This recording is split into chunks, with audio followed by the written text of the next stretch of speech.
जय हिंद बच्चों। मैं प्रकाश सैनी मैथ अंडर 16 पे आप सभी बच्चों का स्वागत करता हूं।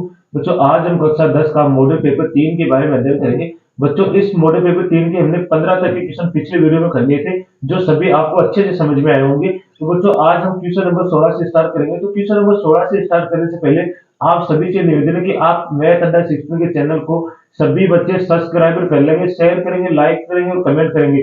जो बेल आइकन वाला घंटा है बच्चों उसे अवश्य प्रेस कर लेना है, ताकि आने वाला नोटिफिकेशन सबसे पहले बच्चों आप प्राप्त कर सकें क्लास का आनंद उठा सके। और ज्यादा से ज्यादा अपने दोस्तों से शेयर करना बच्चों, ताकि वो भी परीक्षा आपकी करीब है 7 मार्च से स्टार्ट हो जाएगी, तो वो भी इसका आनंद उठा सके। तो चलो बच्चों आप क्लास को स्टार्ट करते हैं। देखिए हमें पहला क्वेश्चन नंबर 16 क्या है। किसी फैक्ट्री के 50 श्रमिकों की दैनिक मजदूरी निम्नलिखित बंटन पर विचार कीजिए। एक उपयुक्त विधि का प्रयोग करते हुए इस फैक्ट्री के श्रमिकों की माध्य दैनिक मजदूरी ज्ञात कीजिए। माध्य निकालना है बच्चों, तो दैनिक मजदूरी आपको जब तक यह नहीं कहा जाए कि आपको किस विधि का प्रयोग करना है, तो आपकी जो भी इच्छा उस विधि का आप प्रयोग कर सकते हैं। आपकी कोई बातें नहीं है कि आपको कौन सी भाई प्रत्यक्ष विधि करना है, पगविचलन विधि का प्रयोग करना है या कल्पित वाद्य विधि का प्रयोग करना है। आपको जो भी जिस भी विधि का प्रयोग करना है आसानी से करो, लेकिन आपको लगानी कौन सी विधि है ये आपको ध्यान रखना।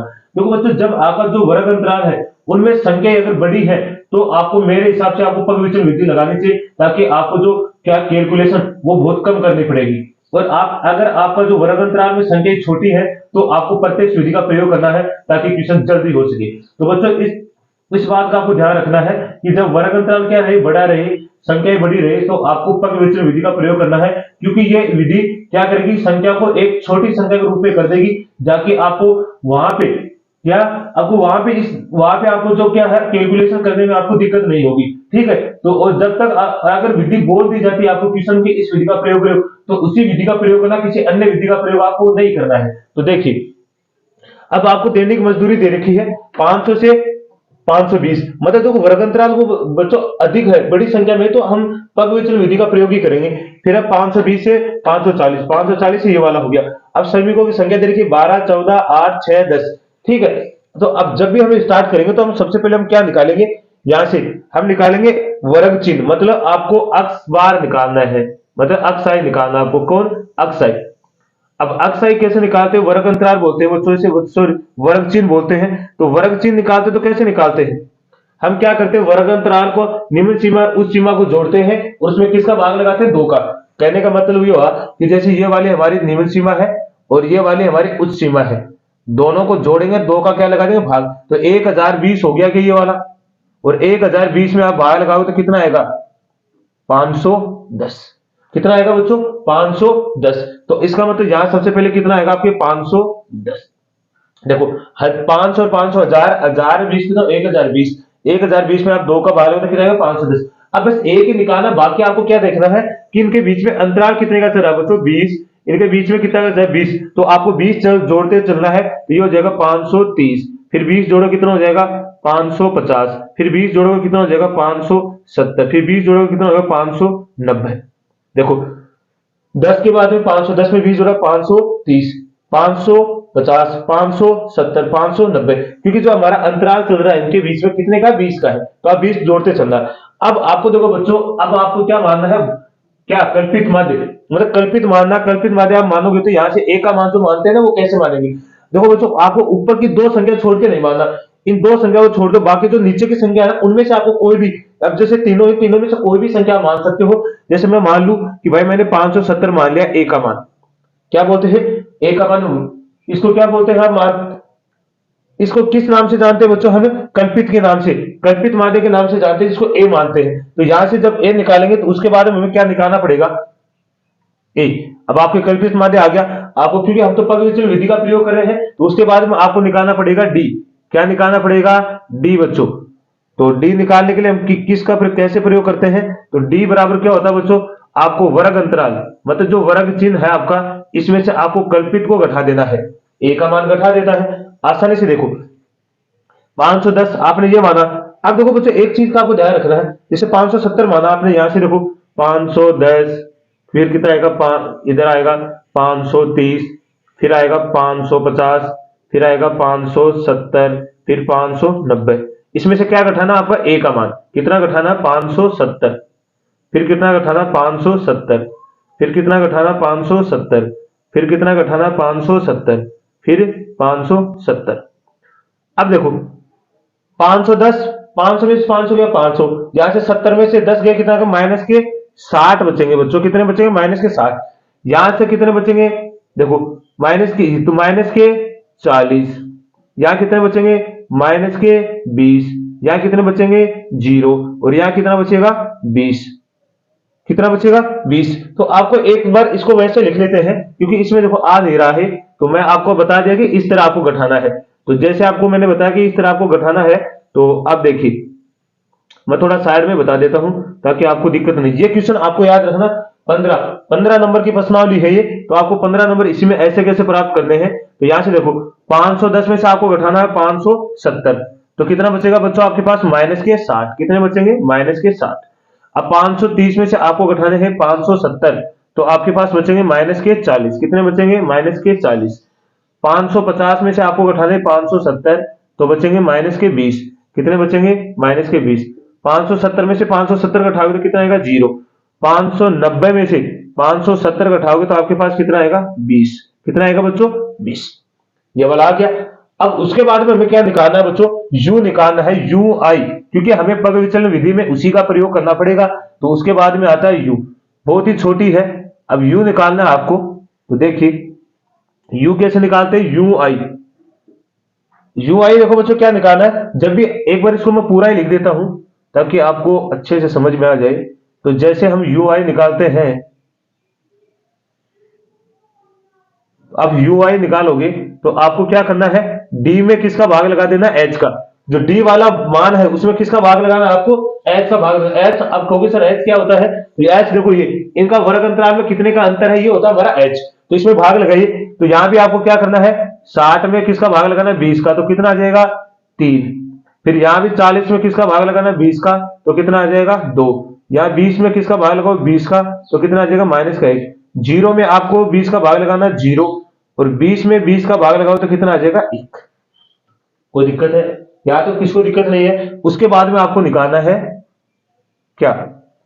अंतिम लाइन हमारी, हमको निकालना एफ आई यू आई। क्या निकालना है? F I U I. F का मान तो ये रहा आपके पास जो क्या है? बारंबारता। बारंबारता को यू आई से गुणा करना है। तो देखो 12 को -3 से गुणा करो, 12 3 36। 14 को 2 से करो, 14 दूनी 28। 8 को -1 से गुणा करोगे 8। 6 को 0 से गुणा करोगे 0। 10 को 1 से गुणा करोगे 10। हो गया। अब इन सभी को जोड़ना है। इनको जोड़ोगे तो आपके पास देखो टोटल बच्चों, इन सभी को जोड़ना है।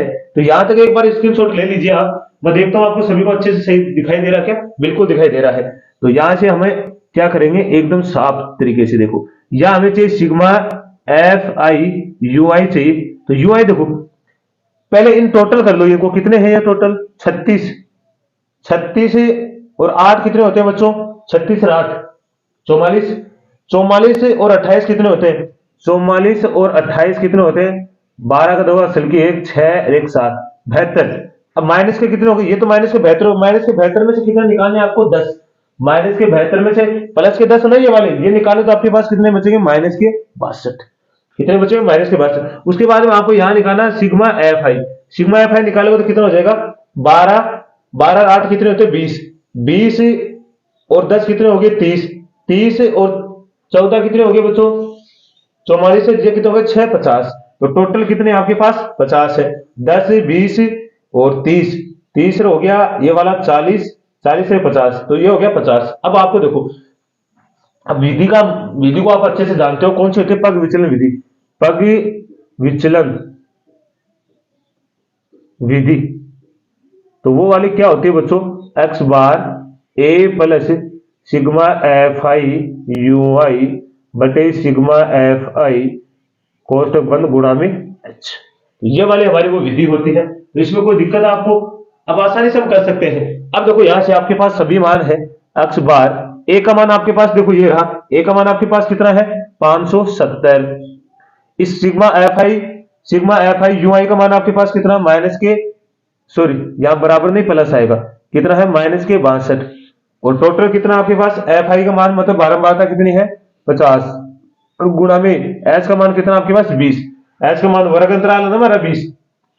देखो जीरो से तो जीरो कैंसिल हो गया, आपके पास आ गया 570 प्लस, ऊपर देखो ये दो है, ये ऊपर वाले से गुना होगा, 2 दूनी 4 और 6 दूनी 12, तो ये माइनस के कितने हैं 124 में से किसका भाग लगाना 5 का, तो ये हो गया। देखो प्लस माइनस क्या हो जाएगा माइनस, देखो ये तो प्लस का निशान है और ये किसका माइनस का, तो प्लस माइनस क्या होता है माइनस होता है, तो यहां से भाग लगाई, ये हो गया माइनस के 124/5, तो आप लगाओगे भाग लगाई इसमें, तो कितना आएगा 5 दूनी 10, कितना बच गया 2, ये हो गया 20, 4 पंजो 20, फिर बच गया कितना हमारे पास 4, 4 में भाग नहीं जाएगा, 5 का पॉइंट लगाएंगे, 8 पंजो 40, तो ये कम कर दीजिए इसमें से, तो 500 में से देखो 570 में से आपको पहले 24 घटा दो, यहाँ 6 और यहाँ 6 में से दोगे 4, 500, तो ये आपके पास आएगा टोटल 545.2, आपके पास कितना उत्तर आएगा 545.2, दो दो को हम 20 लिख सकते हैं, कितना लिख सकते हैं 20, क्योंकि अंतिम संख्या जीरो लगाते हैं कोई फर्क नहीं पड़ेगा पॉइंट के बाद, तो ये आपके पास क्या आएगा आपका माध्यक आएगा, क्या आएगा माध्यक, सॉरी माध्य आएगा, माध्यक तो नहीं माध्य आएगा, तो ये आपका उत्तर है। कोई दिक्कत आपको, बिल्कुल आसान क्वेश्चन है, बस आपको ध्यान रखना कि करना क्या है, ठीक है। एक एक स्टेप मैंने आपको समझाई कि अच्छे से करना किस चीज को लेकर चलना है, तो आपको अच्छे से समझ में आया होगा। स्क्रीनशॉट ले लीजिए इसका बच्चों, फिर अगला करते हैं इसका अथवा वाला। चलो बच्चों इसका अथवा वाला क्वेश्चन देखिए क्या लिखा है। निम्नलिखित सारणी 400 नियोन लैंपों के जीवन कालों को प्रदर्शित करती है, एक लैंप का माध्यक जीवन काल ज्ञात करना है। देखो बच्चों जब माध्यक जीवन काल निकालना है ना, माध्यक निकालना है, तो ये सबसे आसान यही है, बहुलक और माध्यक निकालना बहुत आसान है। इसमें क्या करना पड़ता है आपको, केवल संचय बारंबारता निकालनी पड़ती है। देखो हमें क्या दे रखा है, वर्ग अंतराल दे रखा है और एफ मतलब बारंबारता दे रखी है, हमें निकालना संचय बारंबारता, क्या निकालना है संचयी बारंबारता, जिसे हम शॉर्ट में लिखते हैं सीएफ से, क्या लिखते हैं सीएफ, संचयी बारंबारता निकालना इसे सीएफ से लिखते हैं। तो देखो ये कैसे निकलती है, आपको पहला तो ऐसा कैसा लिखना 14, अगला लिखना है 14 प्लस 56, ठीक है। अब देखो पहले इसको जोड़ लेते हैं, 14 और 56 कितना होता है बच्चों टोटल 70, अब 70 में आपको कितना जोड़ना 70 प्लस 7, तो ये कितना होता है 130, फिर क्या करना आपको 130 प्लस 86, इसमें ये 86 जोड़ेंगे तो कितना हो जाएगा टोटल, एक 86 जोड़ेंगे तो 216। अब देखो 216 में क्या जोड़ेंगे 74 जोड़ेंगे, कितना जोड़ेंगे 216 में 74 जोड़ेंगे, तो टोटल हमारे पास कितना आएगा 74 जोड़े 290। अब देखो 290 में हमें क्या जोड़ना है 62, तो हमारे पास टोटल आएगा 352, और देखो यहां से 352 में आपको जोड़ना है कितना 48, तो आपके पास टोटल आएगा 400, कितना आएगा बच्चों 400। इस तरह करना है, आपको पहला 14 लिखना है, पहली संख्या ऐसे कैसे लिखना है, पहली संख्या में दूसरी जोड़ता जाना है, दूसरी का जो उत्तर आएगा उसमें तीसरी जोड़ना है, तीसरी का जो उत्तर आएगा उसमें चौथी संख्या जोड़ना है, और चौथी का जो उत्तर आएगा उसमें पांचवी जोड़ना है, पांच का जो आएगा उसमें छठी, और छठी आएगा उसमें सातवीं जोड़ना, तो हमारे पास अंतिम आ गया।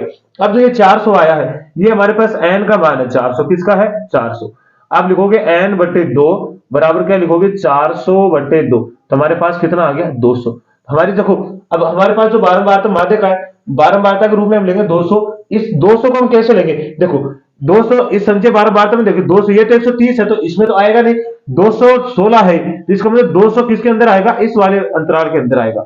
तो आपको इस तरह परीक्षा में इसको ऐसे टिक कर देना है इस तरह, ठीक है ऐसे टिक कर दोगे आप, क्योंकि ऐसे राउंड में इसको राउंड के अंदर ले लेना है ताकि आपको अच्छे। अब जो मध्य वाला होता है वो तो ये तो होता है हमारे पास एफ का मान, ये वाला होता है वो आता है सी एफ का मान, मतलब जस्ट आपने राउंड में बंद किया ना इसे जस्ट ऊपर वाला हमारा सी एफ का मान, और ये वाला जो अंतिम निम्न अंतराल होता है ये होता है एल का मान। तो आप यहां लिख लीजिए हमारे पास जो वर्ग अंतराल आया है वो कितना है, कितना बच्चों हमारे पास है 3000 से 3500, ठीक है। तो यहां से हम एल का मान लेंगे कितना 3000, ठीक है। एफ का मान आपके पास कितना आ गया बच्चों 86, ठीक है। सीएफ का मान आपके पास कितना आ गया 130, देखो सीएफ का मान 130 आ गया। यहां पे हम लेंगे एच का मान, तो एच का मान बच्चों इसका अंतराल देखेंगे तो देखो 15 से कितना हो रहा है 2000, तो कितने का अंतराल आ रहा है 500 का, ठीक है। अब हम लिखेंगे माध्यक का सूत्र, तो माध्यक का सूत्र होता क्या है, माध्यक बराबर एल प्लस कोष्टक एन बटे 2 माइनस सी एफ बटे में एफ गुणा में एच। तो यहां से देखो एल का मान आपके पास कितना है बच्चों, एल का मान 3000 प्लस एन बटे 2 का मान कितना आपके पास 200।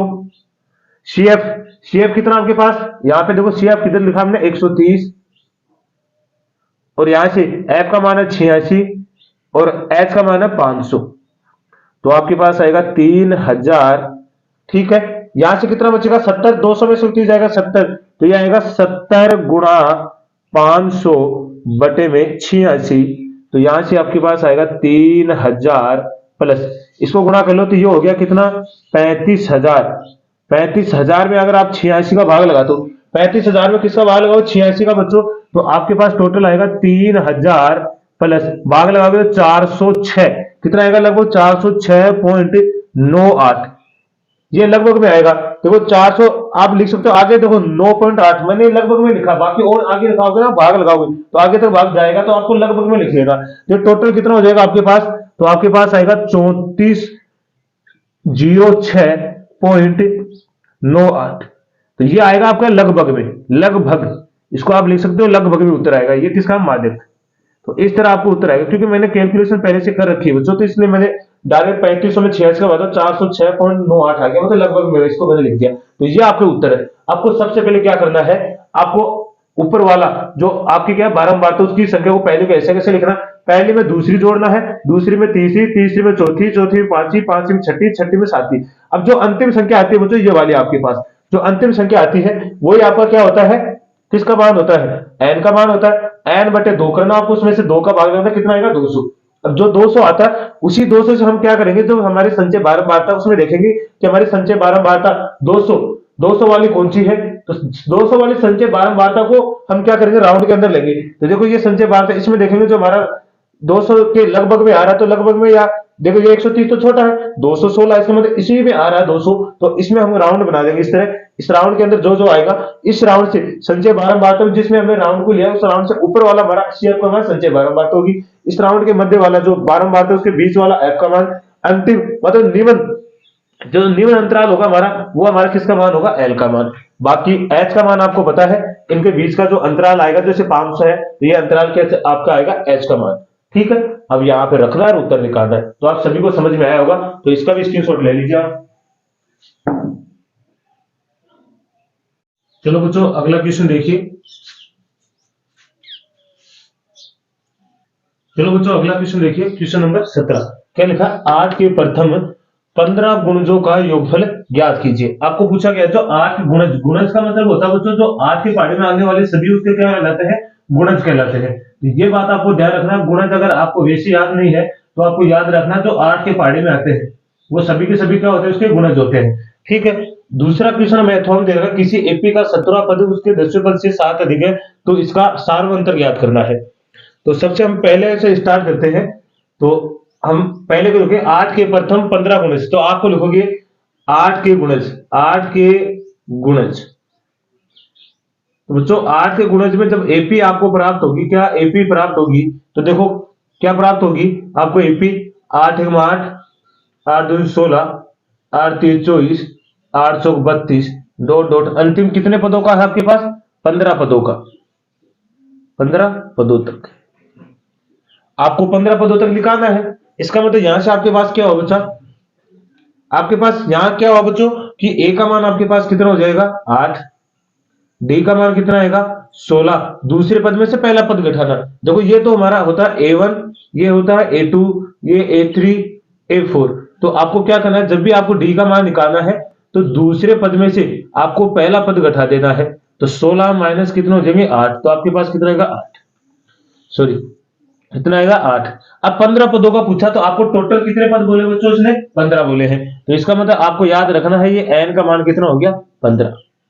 अब आसानी से आप क्या निकाल सकते हो, गुणजों का योगफल। योगफल निकालने के लिए हमें क्या करना पड़ेगा, योगफल वाले सूत्र का योग लेना पड़ेगा, हमें लेना पड़ेगा। तो आप क्या लिखना है, आपको एपी के n पदों का योगफल, योगफल तो क्या होता है बच्चों, Sn बराबर n बटे 2 2a n minus 1 into D और कोष्टक बंद। अब देखो योगफल निकालना, इसका मतलब n का मान आपके पास कितना है 15 बटे 2, दो का ए का मान कितना है 2 गुणा 8 प्लस 15 माइनस 1 और डी का मान भी आपके पास कितना आएगा 8। अब यहां से आएगा 15/2 8 दूनी 16 प्लस 15 में से 1 जाएगा कितना बचेगा 14 14 गुणा 8। तो यहां से आएगा 15/2। यहां से देखो 16 14 14 तो 56 14 15 17 14 14 14 संती 98 14 अंटी 112 कितना होता है 14 अंटी 112 होता है बच्चों। क्योंकि आप जैसे ही आप 14 को 8 से गुणा करोगे 14 अंटी कितना होता है 112। तो यहां से आपके पास आएगा 15/2 गुणा यह देखो 112 और 16 कितना होता है 8 2 1 128। तो यहाँ आएगा 128 128 को 2 से काटोगे तो कितना आएगा 6 4। तो कितना आ गया आपके पास टोटल, मैं इसको इधर लिख देता हूं इस साइड में। तो आपके पास कितना आएगा एसएन का मान 15 गुणा 64। ठीक है 15 को गुणा कर लो 15 29 चौकू 60 एसएल की 6 छिकड़ू 90 और 6 कितने होते हैं 96। तो बच्चों आपके पास एसएन का मान मतलब योगफल कितना आएगा कितना आएगा 960। कितना आएगा टोटल आपके पास बच्चों 960 आपको उत्तर आएगा। कोई दिक्कत आपको? देखो सबसे पहले क्या करना है, जब भी आपको क्या पूछा गया बच्चों, क्वेश्चन पूछा गया क्वेश्चन में कि 8 के प्रथम 15 गुणजों का योगफल ज्ञात कीजिए। गुणजों का मतलब होता है कि जैसे 8 के पढ़े में आने वाले सभी पद क्या है 8 के गुणज होते हैं। तो हमने 8 के गुणज लिख दिया कि एपी के 8 गुणज 8 के गुणज क्या आ गया 8 16 24 32 8 हमारे 16 8 24 832 से 15 पदों तक निकालना है। तो ए का मान जो हमारा प्रथम पद होता है A1 होता है वो ए का मान होता है मतलब प्रथम पद होता है। सार्वंतर निकालना डी का मान निकालना दूसरे पद में से पहला पद घटाना 16 माइनस 8 कितना आ गया 8। और एन का मान मतलब टोटल पद बोला इसका मतलब एन का मान कितना 15। तो ये आपको अच्छे से समझ में आया होगा। स्क्रीनशॉट लीजिए पे इसका दूसरा वाला अथवा वाला क्वेश्चन करते हैं। तो चलो आप दूसरा वाला देखिए इसका। तो हम दूसरा वाला क्वेश्चन करते हैं, ये भी बिल्कुल आसान है।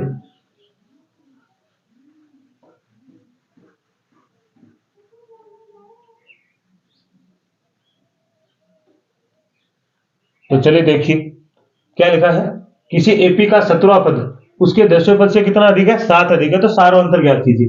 देखो एपी का 17वां पद कौन सा होता है A17। ठीक है बच्चों इस क्वेश्चन को ध्यान से समझना बहुत आसान है। दूसरा 10वां पद A10 10वां पद ये होता है 10वां पद ये हो गया 17वां पद 10वें पद से क्या बच्चों 7 अधिक है। देखो एक बार जब भी ऐसा कम अधिक आए तो इसको बराबर कर लिया करो आप। ठीक है इसका ये 17वां पद 10वें पद से कितना अधिक है 7 अधिक है। ये तो आपको भी दिखाई दे रहा है कि 7 अधिक है। अब दोनों को बराबर हमने किया है तो दोनों को बराबर करने के लिए क्या करना पड़ेगा 7 या तो 7 आप इधर कम कर दो या 7 आपको क्या करना इधर जोड़ दो। तो क्या ये दोनों बराबर हो गए क्योंकि ये 17वां पद है वो 10वें पद से कितना अधिक है 7 अधिक है तो हम 10वें पद में 7 जोड़ दिया। अब ये दोनों क्या हो गए बराबर हो गए। तो यहां से देखिए 17वां पद क्या होता है आपके पास A प्लस 16D और ये वाला 10वां क्या होता है A प्लस 9D प्लस 7। बच्चों इस पूरे को इधर भेज दो तो A plus 16D minus A minus के 9D बराबर कितना आ गया 7। A से तो A कैंसिल हो गया 16 में से 9D जाएगा तो बचेगा 7D बराबर 7। इस 7 को उधर भेजिए ये गुणा में इधर किस में जाएगा भाग में तो 7/7। तो D का मान कितना आ गया 1। इसका मतलब बच्चों आपका सार्वंतर कितना आ गया सार्वंतर मतलब आपका D का मान कितना आ गया 1। ये आपको उत्तर था। तो बिल्कुल आसान क्वेश्चन है। आपको लग रहा है कि बहुत बड़ा क्वेश्चन है, क्वेश्चन बड़े बड़ा है लेकिन उत्तर बहुत ही छोटा है इसका। ठीक है तो ये भी आपको अच्छे से समझ में आएगा। इसका भी स्क्रीनशॉट लीजिए फिर अगला करते हैं। अगला क्वेश्चन देखिए बच्चों क्वेश्चन नंबर 18। पहले इसका पहला करेंगे उसके बाद में इसका अथवा वाला क्वेश्चन भी करेंगे बच्चों। ठीक है क्या लिखा है बिंदु 1 -5 और -4 5 को जोड़ने वाले रेखाखंड को अक्ष अक्ष किस अनुपात में विभाजित करता है। आपको वो अनुपात क्या करना ज्ञात करना। आपको अनुपात बताना है कि किस अनुपात में उसे विभाजित करता है। तो देखिए बच्चों समझिए आप, जैसे मैं एक रेखाखंड लेता हूं, ये रेखाखंड मैंने ले लिया A और B। इसके बिंदु मान लेता हूं क्या 1 -5 दूसरा क्या है -4 और 5। इन दोनों बिंदुओं को जो विभाजित करता है ना रेखाखंड वो कौन सा हमारा P बिंदु मान लेते हैं। क्या है P है मतलब अक्ष अक्ष पे बोला था। जब भी आपको अक्ष पर बोला तो इसका मतलब y क्या हो गया 0। क्या हो गया 0। तो आपके पास जो ये बिंदु है P जिसके निर्देशांक क्या x और 0 ये AB को किस अनुपात में विभाजित करता है वो अनुपात हमें बताना है ताकि हम वो अनुपात हमें क्या करना है इसका बताना है। ठीक है। तो देखो बच्चों, जब भी आपको ऐसा क्वेश्चन दे रखा तो आपको क्या करना है, आपको अनुपात पता तो नहीं होता, तो आपको अपनी तरफ से मान लेना है। क्या मान लेना है? जैसे मैं मान लेता हूं ये के अनुपात क्या है, एक। क्या हो जाएगा यहाँ पे, के अनुपात एक हो जाएगा। ठीक है, कितना हो गया, के अनुपात एक हो गया। मान लिया अपने अपनी तरफ से भाई के अनुपात एक है। अब देखो इसके बाद में, अब इसके बाद में आपको क्या करना है, सबसे पहले तो आपको लिखना है कि रेखाखंड, रेखाखंड AB को बिंदु बिंदु P के अनुपात एक में विभाजित विभाजित करता है तथा, क्या लिखोगे, तथा बिंदु P के निर्देशांक x0 है। कोई दिक्कत है? यहां तक तो आपको दिक्कत है। अब जब अनुपात दे रखा तो हम किसका विभाजन, किसको काम में लेंगे, कौन सा सूत्र काम में लेंगे, तो अंतर विभाजन सूत्र काम में लेंगे। क्या लेंगे, अंतर विभाजन। तो यहां से देखिए आपको सबसे पहले लिखना अंतर विभाजन। अंतर विभाजन क्या आता है बच्चों, तो अंतर विभाजन सूत्र x y कोष्टक m1 x2 plus m2 x1 बटे में m1 प्लस m2। उसके बाद में क्या होता है, m1 y2 plus m2 sorry y1 बटे में m1 प्लस m2। ठीक है, तो यहां से आपको इस सूत्र को काम में लेना। अब देखो आपको, क्या आप सोचोगे सर लेना कैसे, अनुपात निकालेंगे कैसे? देखो जब भी आपको अक्ष का दे रखा है तो इसमें अक्ष तो क्या अक्ष ही रहेगा, लेकिन y क्या होगा, जीरो।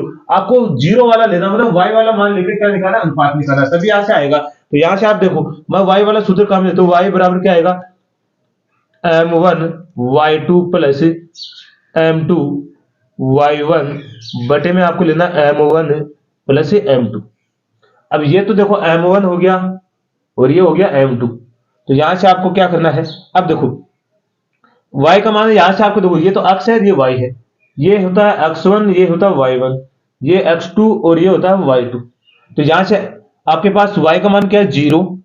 ठीक है, m1 का मान कितना है, k, और यहां से y2 का मान कितना आपके पास 5, प्लस आपके पास m2 का मान कितना 1, लेकिन y1 का मान कितना माइनस के 5 बटे में क्या आएगा, k प्लस 1, क्योंकि m1 प्लस m2, इसके नीचे एक लगाओ। देखो इसको इससे गुना करोगे ये तो क्या हो जाएगा 0, और इस वाले को करोगे तो ये हो जाएगा, एक का कोई फर्क पड़ेगा नहीं, ये हो गया 5 के माइनस 5। देखो प्लस माइनस में माइनस बराबर क्या हो गया, 0 हुआ कि नहीं, 0, क्योंकि ये तो 0 के बराबर है। इस 5 को उधर भेजिए तो 5 के बराबर 5, के बराबर कितना आ जाएगा, 5 बटे 5, 5 से 5 कटे कितना आ गया, के का मान कितना आ गया, 1। अब देखो के का मान यहाँ 1 रखोगे तो ये किस अनुपात में विभाजित कर दिया इसको, 1:1 में, इसमें विभाजित करेगा, 1:1 में विभाजित करेगा। ठीक है, तो यहां से के का मान आ गया। तो अब अंतिम लाइन में लिख सकते हो, अतः रेखाखंड AB को बिंदु P 1:1 में विभाजित करता है। क्योंकि जब k का मान हमारे पास आएगा, यहां हम k का मान रखेंगे तो ये होगा 1:1। यही हमारा उत्तर था। तो बिल्कुल आसान क्वेश्चन था। आपको क्या रखना है, आपको अगर x अक्ष पे दे रखा है, यदि y अक्ष पे दे रखा बच्चों, जब आपको y अक्ष पे देखा तो यहां से x तो हो जाएगा 0 और y अपने स्थान y। फिर अगर अनुपात निकालना तो अब की बार अक्ष वाला लेना आपको मान। ठीक है, क्योंकि ऐसा क्वेश्चन जरूरी थोड़ी आपको अक्ष वाला पूछे, y अक्ष वाला भी पूछ सकता है। तो y वाले में x 0 हो जाएगा और y अपने स्थान में y रहेगा। ठीक है, तो ये वाला क्वेश्चन आप स्क्रीनशॉट लीजिए, इसका अथवा वाला करते हैं। अगला क्वेश्चन देखिए बच्चों, इससे 18 का अथवा वाला क्वेश्चन है। y का मान ज्ञात कीजिए जिसके लिए बिंदु P 2-3 और Q 10 y के बीच की दूरी कितनी है, 10 मात्र है। मतलब इन दोनों बिंदुओं के बीच की दूरी दे रखी है आपको। यहां से आपको किसका मान पूछा गया, y का मान पूछा गया बच्चों। तो देखिए जैसे दो बिंदु आपको क्या दिए गए हैं, एक तो है P और दूसरा क्या है Q। P क्या आपके पास 2-3 और Q क्या है 10 y। इनके बीच की दूरी दे रखी है बच्चों। बीच की दूरी का मतलब होता है d का मान आपको दे रखा है कितना, 10। कितना दे रखा है, 10। अब इन दोनों के बीच की दूरी भी दे रखी है आपको, तो यहां से हम y का मान तो आसानी से निकाल सकते हैं। तो सबसे पहले आप क्या लिखोगे, दो बिंदु के बीच की दूरी क्या होता है, डी बराबर क्या होती है आपके पास, रूट x2 माइनस x1 का whole square plus y2 minus y1 का होल स्क्वायर, यही तो होता है। तो ये हमारे पास क्या हो गया x1, ये हो गया y1, ये हमारे पास x2 और ये हो गया y2। डी का मान आपको दे रखा है कितना, 10 बराबर इधर आ गया अंडर रूट थोड़ा बड़ा लगा लेते हैं, ठीक है। अब देखो x2 कितना आपके पास 10 माइनस x1 कितना आपके पास 2, तो 2 का होल स्क्वायर प्लस y2 कितना आपके पास y माइनस y1 कितना -3। देखो बच्चों -3 होता है, इसको कोष्टक में लेना है, कोष्टक में ऐसे लिखना है और फिर इस पूरे को क्या करना, होल स्क्वायर लिखना इस तरह, ठीक है। अब देखो आपको क्या करना है, लिखना है, पहले एक बार इसको सही रूप में लिख लेते हैं। तो ये वाला कितना हो जाएगा 8 का होल स्क्वायर प्लस y, देखो प्लस माइनस माइनस से हो जाएगा प्लस 3 का होल स्क्वायर। अब जब भी ऐसा क्वेश्चन आता है तो आपको क्या करना है, दोनों पक्षों का वर्ग करना है। तो क्या करना है, वर्ग करना है। तो आपको लिखना है दोनों पक्षों का वर्ग करने पे, वर्ग का मतलब स्क्वायर करने पे, वर्ग करने पे, तो वर्ग करोगे ये तो हो गया 10 का स्क्वायर।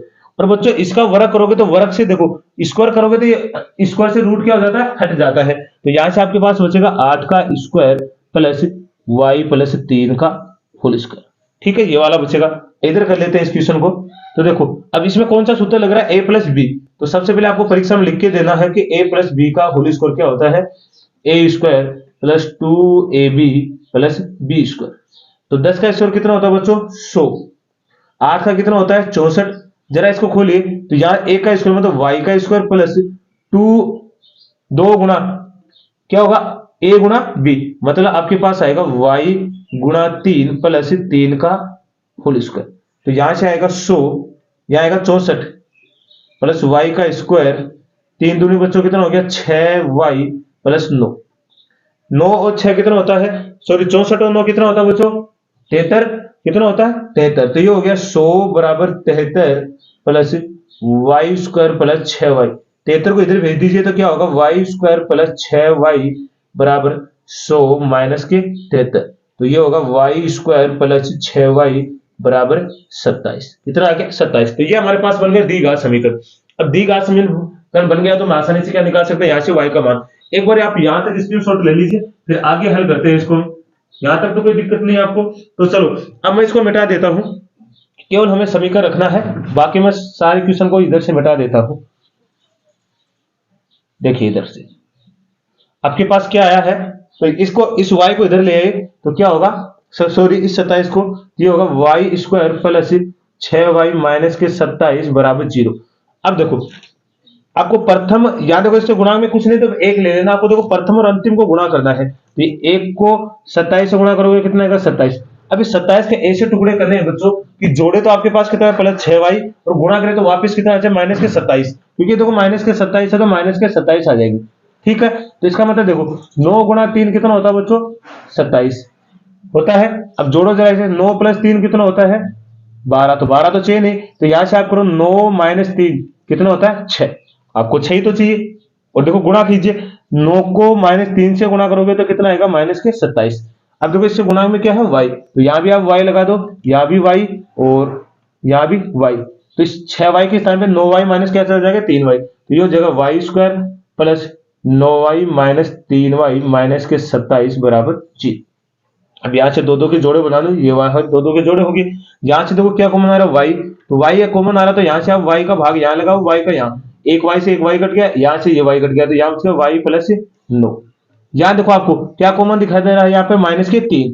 अब यहाँ से माइनस के 3 आप कॉमन लोगे तो -3 का यार -3 का यहाँ भाग लगाओगे, ये देखो माइनस से तो माइनस प्लस हो गया, 3 से 3 कट गया, माइनस माइनस प्लस गया, 9 कितना हो गया 27। तो ये आ गया y प्लस 9 और बराबर क्या हो गया 0।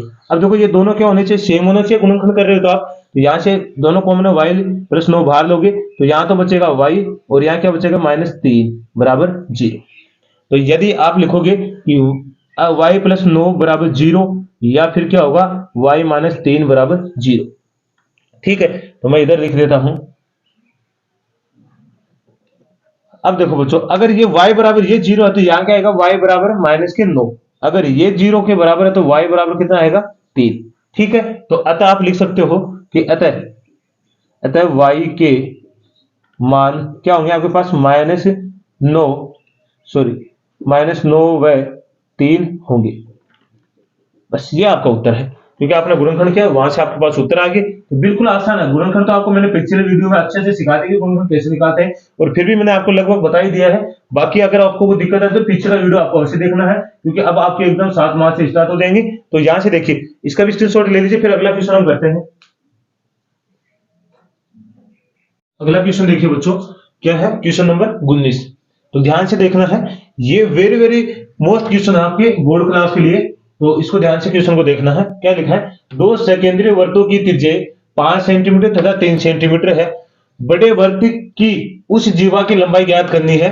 बड़े वर्त की उस जीवा की लंबाई ज्ञात करनी है जो छोटे वर्त को स्पर्श करती है। आपसे क्या पूछा, क्या कहा गया बच्चों कि एक 5 सेंटीमीटर त्रिज्या का और एक 3 सेंटीमीटर त्रिज्या का क्या सकेंद्रीय वर्त है। जैसे मैंने बना रखा है, ये जो अंदर वाला आपको दिखाई दे रहा है, ये वाला 3 सेंटीमीटर त्रिज्या का वर्त है, और ये जो बाहर का दिखाई दे रहा है आपको ब्लैक कलर वाला, ये 5 सेंटीमीटर त्रिज्या का है। ठीक है, और जिसने बोला कि जो बड़े वर्त की जीवा है, देखो बड़े वर्त की जीवा ये जा रही है इधर वाली, ये देखो छोटे वर्त को क्या कर रही है, स्पर्श कर रही है। तो इस जीवा के हमें क्या निकालनी है, लंबाई ज्ञात करनी है। क्या निकालना बच्चों, हमें इस जीवा की लंबाई ज्ञात करनी है। तो यहां तक अब देखो, अब इसको हल कैसे करेंगे तो उसके लिए देखना है। देखो ये तो हमें दिया गया क्वेश्चन के अंदर। अब बच्चों यहां से हम थोड़ी सी क्या करेंगे, रचना करेंगे। देखो मैं इस वाले को मिला देता हूं, किससे, क्यू से। किससे मिला दिया मैंने, इसको क्यू से मिला दिया। अब आप ध्यान से देखोगे तो आसानी से हो जाएगी। हमारे पास दो त्रिभुज बन गए, एक तो ये वाला और एक ये वाला, दो त्रिभुज बन गए हैं। तो इन दोनों त्रिभुज को क्या करेंगे, हम सर्वांगसम करेंगे। क्या कर देंगे, सर्वांगसम सिद्ध करेंगे। सर्वांगसम सिद्ध करके आपको बताया कि सर्वांगसम त्रिभुजों के संगत भाग और संगत मतलब संगत भुजाएं, संगत कोण क्या होते हैं, बराबर होते हैं। जिनको कोणों को बराबर मतलब भुजाओं को जब बराबर करेंगे तो हमारे हो जाएगा। देखो यहां से इस भुजा को हम इस भुजा के बराबर कर देंगे तो आसानी से निकालेंगे। देखो सबसे पहले तो आपको देखना है, ये वाला आपको देख रहा है एक समकोण त्रिभुज बन रहा है। अब कहोगे सर कैसे, क्योंकि देखो कोई वर्त है, ये वाला जैसे कोई वर्त है और इस पे कोई स्पर्श बिंदु से कोई स्पर्श रेखा खींची गई है, तो इस पे जो वर्त की त्रिज्या होती है बच्चों वो क्या होती है, हमेशा लंब होती है। क्या होती है, लंब होती है। तो देखो ये तो वर्त का केंद्र है और ये वाले स्पर्श रेखा के 3 सेंटीमीटर, छोटे वर्त की स्पर्श क्या है, त्रिज्या है, सॉरी स्पर्श रेखा नहीं त्रिज्या है। तो ये छोटे वर्त की जो त्रिज्या है, इस बड़े वर्त का जो बड़े वर्त की जो जीवा है, ये छोटे वर्त को क्या करे, स्पर्श करे। मतलब छोटे वर्त के लिए तो ये स्पर्श रेखा हुई कि नहीं हुई, छोटे वर्त की तो स्पर्श रेखा हुई। अब छोटे वर्त की स्पर्श रेखा पे देखो कौन लंब है, ये छोटे वर्त की त्रिज्या लंब है। इसका मतलब 90 डिग्री हो गया। तो अब देखो इसको सेट कैसे करना है, जो भी आपको दिया गया उस हिसाब से हमको करना है। देखो मैं इस पहले वर्त को मान लेता हूं R1 और इस बड़े वाले को मान लेता हूं R2। ऐसे लिखेंगे। तो सबसे पहले आपको दिया क्या वो लिखेंगे, दिया है O केंद्र वाले दो सकेंद्रीय, क्या लिखोगे, दो सकेंद्रीय वृत्त R1 और R2 है। ठीक है, तथा बड़े वर्त, सॉरी यहां लिखेंगे तथा बड़े वर्त की जीवा, बड़े वर्त की जीवा कौन सी है, देखो ये वाली PQ, जो छोटे वृत्त को स्पर्श करती है, स्पर्श करती है। तो आप लिख सकते हो अतः, अब ये स्पर्श करते हैं तो आप क्या लिखोगे, PA बराबर है किसके, PQ के। आप लिख सकते हो PA बराबर है किसके, AQ के। क्यों, क्योंकि भाई ये वाला देखो जो क्या है PA लंब, ये लंब नहीं है कि इसमें, ये जो हमारा O है OA लंब है किसपे, PQ पे। तो आप यहां से लिख सकते हो चूंकि OA लंब है किसपे, PQ पे। अब लंब होता है इसका मतलब वो क्या करता है, दोनों भागों को, अब ये लंब है तो इसका मतलब ये वाली स्थान ये वाला दोनों क्या हो गया, बराबर हो गया। मतलब ये रेखा का मतलब PQ PA बराबर हो गया किसके, AQ के। ये वाली दूरी बराबर होगी। अब इसके बाद आप क्या लिखोगे, सिद्ध क्या करना आपको, सिद्ध करना है सीधा आपको क्या करना है, इस PQ की लंबाई, PQ की लंबाई लेके आना बच्चों, आपको इस PQ की लंबाई ज्ञात करना। ठीक है, कर देंगे। फिर रचना में आपने क्या किया है, रचना में आपने किया है कि O को किससे मिलाया आपने, Q से, के अंदर O को Q से मिलाया। आपको स्टेप बाय स्टेप लिखना है, एक भी नंबर आपका बिल्कुल नहीं कटेगा। ठीक है, अब देखो उपपत्ति में क्या करना आपको, ठीक है, उपपत्ति में क्या करना आपको, पहले इन दोनों त्रिभुज को क्या करेंगे, सर्वांग सम सिद्ध करेंगे। क्या करेंगे, सर्वांग सम। तो बिल्कुल आसान है सर्वांग सम सिद्ध करने के लिए। कौन से त्रिभुज को लगे आप, OPA त्रिभुज, OPA, और दूसरा त्रिभुज कौन सा होगा आपका, त्रिभुज कौन सा है, OQA, त्रिभुज OQA में। ठीक है, अब देखो सबसे पहले, अब सर्वांग सम सिद्ध करने के लिए क्या करना पड़ता है बच्चों, कम से कम या तो दो भुजाएं कोण बराबर करो, या तीनों भुजा बराबर करो, या दो कोण एक भुजा बराबर करो। अब देखो ये दोनों क्या है, बराबर है। आपको होगा सर क्यों, क्योंकि ये तो वर्त की त्रिज्या है, वर्त की त्रिज्या हमेशा क्या होती है, समान लंबाई की होती है, बराबर होती है। दूसरी बात देखोगे OA, ये क्या है, उभयनिष्ठ हो गया, उभयनिष्ठ भुजा होगी। दूसरी देखो ये पे कोण कौन सा है, ये वाला मैं कोण एक दे देता हूं, इसको दे देता हूं दो। ठीक है, तो कोण एक बराबर कोण दो क्या है, 90 डिग्री है। तो हम सिद्ध कर सकते हैं आसानी से। तो यहां से आप क्या लिखोगे कि OA बराबर क्या है, OA क्या लिखोगे बच्चों, उभयनिष्ठ भुजा, उभयनिष्ठ भुजा। दूसरा आप क्या लिख सकते हो, OP बराबर है किसके, OQ के। तो आप लिखोगे वर्त की त्रिज्याएं, वर्त की त्रिज्याएं। ठीक है, और या दूसरी और क्या लिख सकते हो आप, कोण एक बराबर कोण दो, क्या लिखोगे, 90 डिग्री है। ठीक है, क्योंकि ये इधर वाला भी 90 डिग्री है, क्योंकि जो एक सरल रेखा होती है उसमें कोई लंब, जितने भी कोण बनते हैं एक सरल रेखा में बनने वाले कोणों का योग कितना होता है, 180 डिग्री। अगर ये वाला इधर 90 डिग्री है तो ये वाला भी क्या रहेगा, 90 डिग्री, क्योंकि दोनों का योग कितना होना चाहिए, 180 होना चाहिए। इसका मतलब कोण एक बराबर कोण क्या हो गया, दो, 90 डिग्री हो गया। अतः आप लिख सकते हो कौन से नीचे, देखो दो भुजाएं कोण बराबर कर देगा, तो आप लिखोगे SAS सर्वांग क्षमता से, सर्वांग क्षमता से। ठीक है, अब सर्वांग क्षमता से आप ये कर दिया। ठीक है, सर्वांग क्षमता से दोनों हो गया, तो ये दोनों त्रिभुज क्या हो गया, सर्वांग सम हो गया। तो आप लिखोगे कौन से नियम से, ऐसे ऐसे लिखोगे, त्रिभुज OPA सर्वांग समय त्रिभुज। ठीक है, किसके, त्रिभुज कौन सा हमारे पास, OQA के।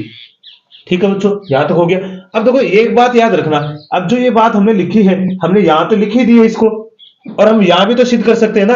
अब दोनों त्रिभुज क्या हो गए, सर्वांग सम हो गए, तो इसका मतलब संगत भाग अपने बराबर हो जाएंगे। तो आप लिखो PA बराबर है किसके, AQ के, क्योंकि आप लिख सकते हो CPCT से। CPCT का मतलब होता है बच्चों सर्वांग सम त्रिभुजों के संगत भाग, संगत कोण क्या होते हैं, बराबर होते हैं। तो इस बात को आप यहां ना लिख के तो यहां भी लिख सकते हो। मैं यहां क्रॉसिंग कर दिया यहाँ पे, यहां थोड़ा और ठीक लगेगा। अगर आप यहां नहीं लिखना चाहो, मैं यहां से इसको एक बार मिटा देता हूं, इस वाली चीज को, तो यहां थोड़ा ठीक लगेगा बच्चों ये। अब देखो यहां हमने सिद्ध भी कर दिया इसे, तो यहां पे हमारे पास PA बराबर क्या हो गया, AQ हो गया। ठीक है, तो यहां तक किसी को कोई दिक्कत है, मेरे हिसाब से आप सभी बच्चों को अच्छे से समझ में आया होगा। एक बार बच्चों यहां तक स्क्रीनशॉट ले लीजिए, क्योंकि बोर्ड पे जगह नहीं है, फिर इसको आगे हम सिद्ध करते हैं। अब इन दोनों को तो हमने बराबर कर ही दिया है, तो अब तो हम आगे देख लेंगे। अब मैं इसको मिटा देता हूं, जो सिद्ध करके लाना है वो हम देख लेंगे। ठीक है, तो अब देखिए आगे क्या सिद्ध करना है। अब देखना बच्चों, ध्यान से देखना आपको। अब एक बात देखो, ये वाला त्रिभुज जिसकी मैं बात कर रहा हूं, ये वाला त्रिभुज, ये वाला देखो, ये समकोण त्रिभुज है। मैं इधर बना देता हूं। ठीक है, कौन है, OAP। ये कितनी है, 3 सेंटीमीटर है, और ये वाली कितनी है, 5 सेंटीमीटर। अगर आप इस PA को निकाल लो, क्योंकि PA को निकाल लो तो आसानी से ये वाली आ जाएगी हमारे पास, क्योंकि PA बराबर है किसके, AQ के। क्योंकि हमें तो पता ही है कि PA बराबर है किसके, AQ के। तो ये दोनों बराबर हो जाएंगे, तो ये वाले भुजा निकले। अब ये त्रिभुज कौन सा है, समकोण त्रिभुज। और समकोण त्रिभुज कौन सी प्रमेय लगती है, पाइथागोरस प्रमेय। तो आप लिखोगे त्रिभुज OPA में क्या लगाओगे आप, पाइथागोरस प्रमेय, पाइथागोरस प्रमेय से, प्रमेय से क्या होता है प्रमेय बच्चों, कर्ण का स्क्वायर बराबर लंब का स्क्वायर प्लस क्या होता है, आधार का स्क्वायर। अब कर्ण हमेशा बच्चों याद रखना 90 डिग्री के जस्ट सामने वाली भुजा क्या होती है, कर्ण होती है। अब 90 डिग्री का कोण जो बना होता है उसका नीचे वाला जो भुजा होती है, जो आधार होती है, ये वाला क्या होता है, लंब। तो कर्ण आपके पास कितना है, 5 का स्क्वायर, ठीक है। लंब कितना आपके पास, 3 का स्क्वायर। आधार आपके पास नहीं है, देखें आधार आपके पास क्या है, PA का स्क्वायर। तो 5 का स्क्वायर कितना होता है बच्चों, 25। 3 का स्क्वायर कितना, 9, प्लस क्या हो जाएगा, PA स्क्वायर। इस 9 को इधर भेज दो तो ये क्या आ जाएगा, PA का स्क्वायर बराबर 25 माइनस 9। 25 में से 9 जाएंगे तो कितने बचेंगे बच्चों, 16 बचेंगे। तो यहां हो गया 16। अब देखो 16 किसका बराबर होता है, मैं इधर लिख देता हूं 16, PA का स्क्वायर बराबर 4 का स्क्वायर कितना होता है, 16। तो स्क्वायर से स्क्वायर कट जाएगा तो PA बराबर कितने आ गया आपके पास, 4 सेंटीमीटर। तो आपके पास PA कितनी आ गई, 4 सेंटीमीटर। ये वाली भुजा कितनी आ गई बच्चों, 4 सेंटीमीटर। ये वाली जो हमारी भुजा ये कितनी आ गई, 4 सेंटीमीटर, ठीक है। तो अब देखो आसानी से हम हो जाएगी, अतः आप लिख सकते हो, क्या लिखोगे, अतः। अतः आप लिख सकते हो कि PA बराबर AQ कितने हो जाएगी, 4 सेंटीमीटर। क्योंकि ये वाली भुजा तो इसके बराबर ही तो है, क्योंकि ये वाली भुजा इसके बराबर, तो आप PA बराबर AQ बराबर क्या लिख सकते हो, 4 सेंटीमीटर। अतः आप लिख सकते हो कि आपकी जो है PQ टोटल कितनी है आपके पास, PA प्लस AQ। यही है क्या, क्योंकि देखो P है, ये किस किस को मिलकर PA प्लस AQ का है। तो यहां से आप रख दो PQ बराबर 4 प्लस 4, तो PQ बराबर कितना हो गया, 8 सेंटीमीटर। 8 सेंटीमीटर हो गया। आपको यही तो लंबाई बता रही थी ना टोटल PQ, तो यही आपका है इति सीधम, लिख सकते हो आप इति सीधम। ये उत्तर लाना था, तो बिल्कुल आसान था। बस थोड़ा सा एक यही करना कि, और सर्वांग सिद्ध करना तो बच्चों इतना आसान है कि आप एक बार आपको पता चल गया कि इसको सर्वांग मतलब त्रिभुज को थोड़ी सी ये रखना कि रचना कहां से करनी है, किस हिसाब से इसको हल करना है, बाकी कोई दिक्कत नहीं होगी। आप कम से कम इस वीडियो को 2 बार देखोगे ना, ये प्रमेय आपको अच्छे से समझ में आ जाएगी, कोई भी दिक्कत नहीं आएगी आपको। तो इसका स्क्रीनशॉट ले लीजिए, फिर इसका अगला अथवा वाला क्वेश्चन करते हैं। तो चलो बच्चों इस क्वेश्चन का अथवा वाला क्वेश्चन देखिए, बिल्कुल आसान है, ये भी एक प्रमेय है। देखिए, सिद्ध कीजिए किसी बाह्य बिंदु से किसी वर्त पर खींची गई स्पर्श रेखाओं की लंबाई क्या होती है, बराबर होती है। आपको यह सिद्ध करना है कि किसी वर्त के बाह्य बिंदु से खींची गई स्पर्श रेखाओं की जो लंबाई होती है वो क्या होती है, बराबर होती है। तो ये आपको सिद्ध करना है। तो जैसे मैं वर्त बनाता हूं,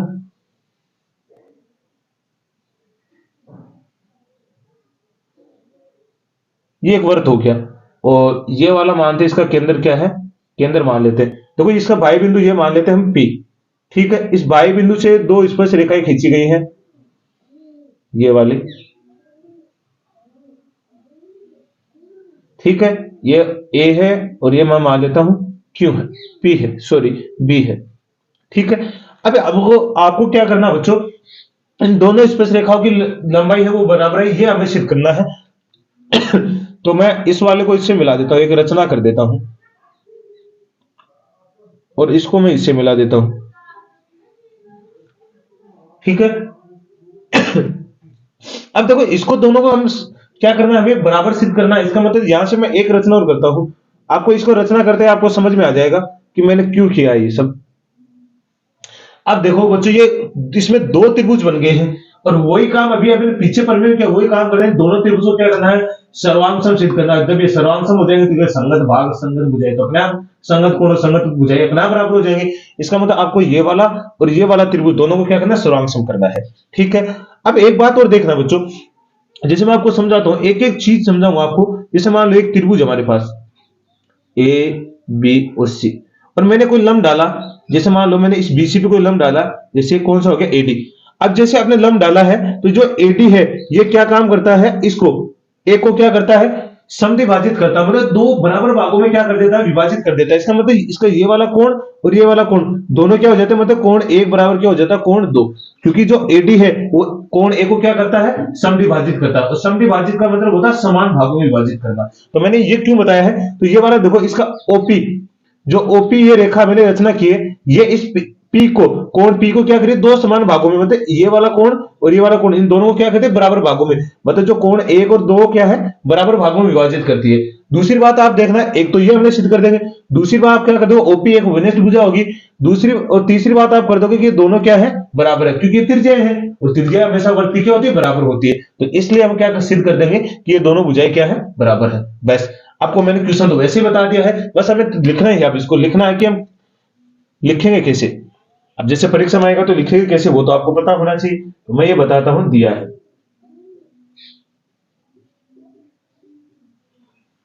ओ केंद्र वाला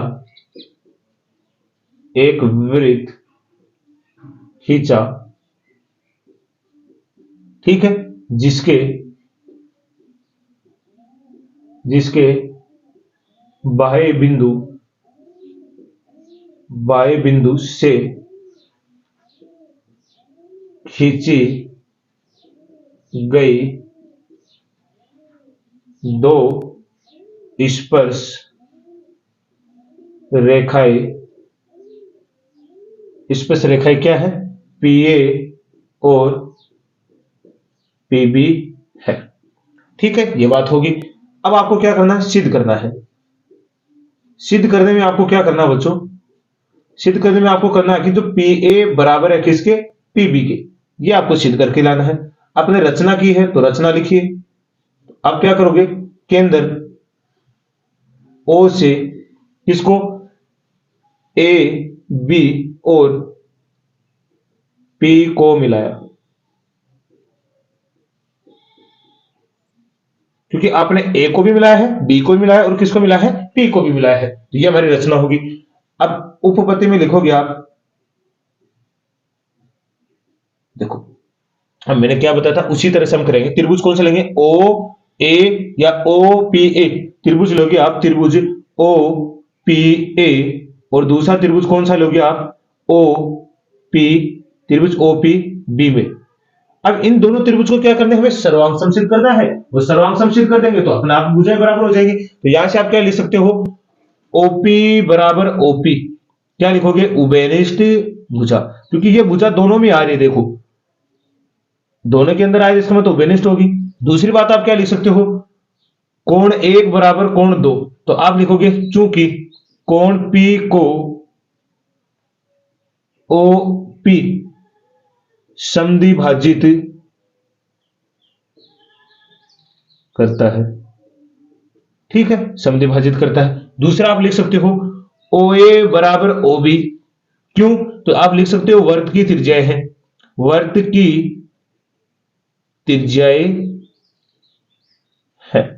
वर्त की त्रिज्या तो हमेशा बराबर होती है, तो यहां से हम लिखेंगे, तो यहां से आप क्या लिख सकते हो? अतः आप क्या लिखोगे?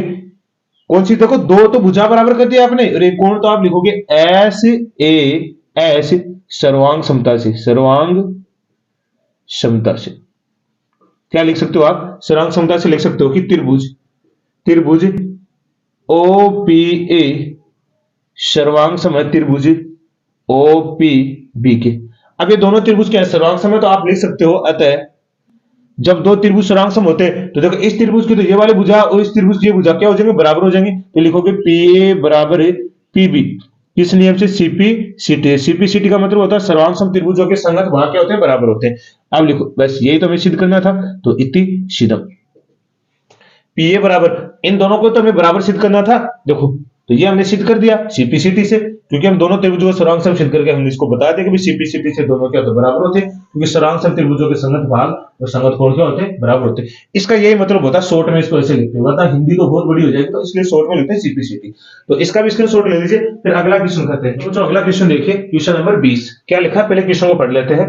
निम्नलिखित आंकड़े मतलब आंकड़ों की माध्यिका 525 है, यदि बारंबारताओं का योग 100 है तो x और y का मान ज्ञात करना है। आपको क्या किया कि इस क्वेश्चन में माध्यिका का मान आपको पहले दे रखा है और इनके बारंबारता का योग दे रखा है। आपसे सीधा क्या पूछा गया? इसमें x और y के मान ज्ञात करने हैं।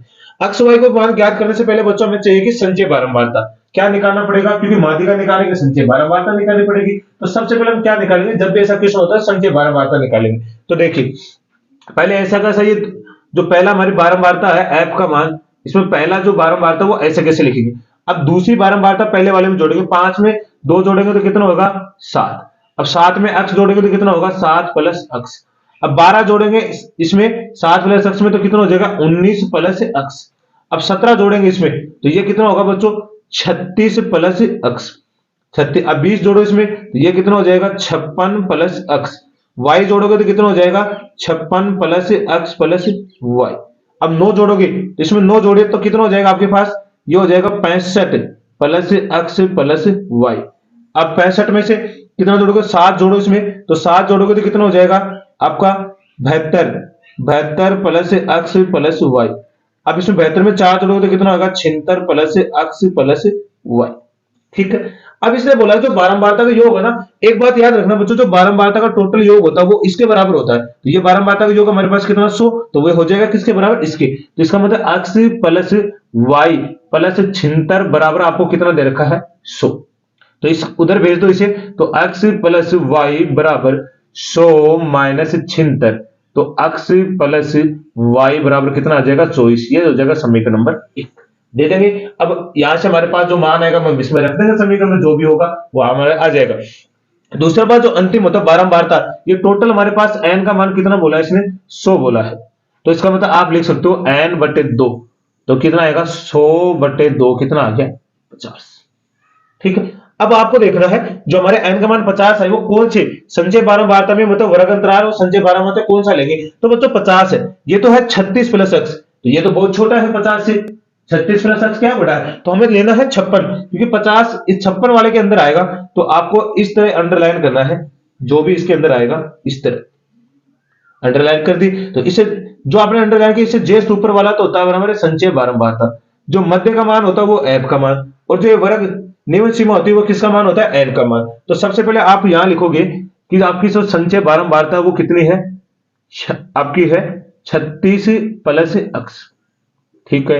f का मान आपके पास कितना है 20, देखो f का मान कितना है 20। दूसरी बात आपको क्या लिखना है, आपको h का मान वो लिखना है। h का मान होता है बच्चों इसके बीच में अंतराल कितने का चल रहा है, तो 100 का चल रहा है, तो h का मान हो गया 100। आपके पास वर्ग अंतराल कितना दे रखा है, वर्ग अंतराल कहां से कहां तक लिया आपने, 500 से 600 तक। इसका मतलब आपके पास जो l का मान है वो कितना हो गया 500 हो गया यहां तक। अब हमें माध्य, और दूसरी बात आपको एक और दे रखा है इसमें माध्यिका का मान, पहले दे रखा माध्यिका का मान कितना दे रखा आपको, पहले क्वेश्चन में दे रखा है 525, देखो ये दे रखा है। ठीक है, ये वाला। अब माध्यिक का सूत्र आपको पता होना चाहिए, माध्यिक बराबर क्या होता है आपके पास l प्लस कोष्टक n/2 CF, मतलब संचय बारंबारता बटे में f गुणा h। अब एक बात आप कंफ्यूजन मत होना बच्चों, ये माध्यक और माध्यिका एक ही होता है, दोनों एक ही नाम है। सॉरी बच्चों, दोनों क्या है एक ही नाम है, तो इसमें कंफ्यूजन होने की आवश्यकता नहीं है आपको। माध्यिका का मान आपको दे रखा है 525, एल का मान आपके पास कितना है 500 प्लस n/2 का मान कितना आपके पास 50। ठीक है, और आपके पास CF मतलब संचय बारंबारता कितनी है आपके पास 36 प्लस x, और बटे में f का मान कितना 20 गुणा 100। ठीक है, यहां तक कोई दिक्कत आपको।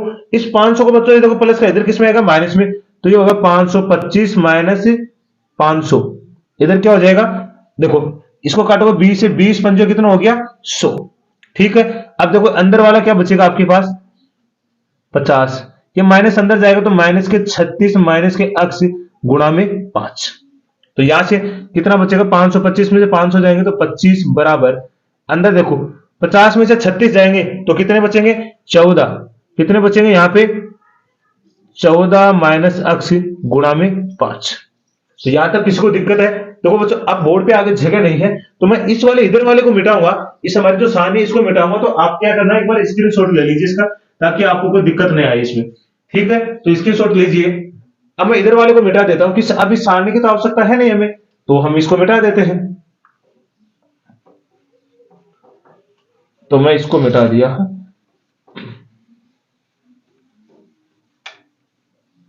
तो अब देखो इसको, इस या तो इस 5 को देखिए गुणा में इधर किस में आएगा ये भाग में, तो आप लिख सकते हो 25/5 बराबर 14 माइनस x।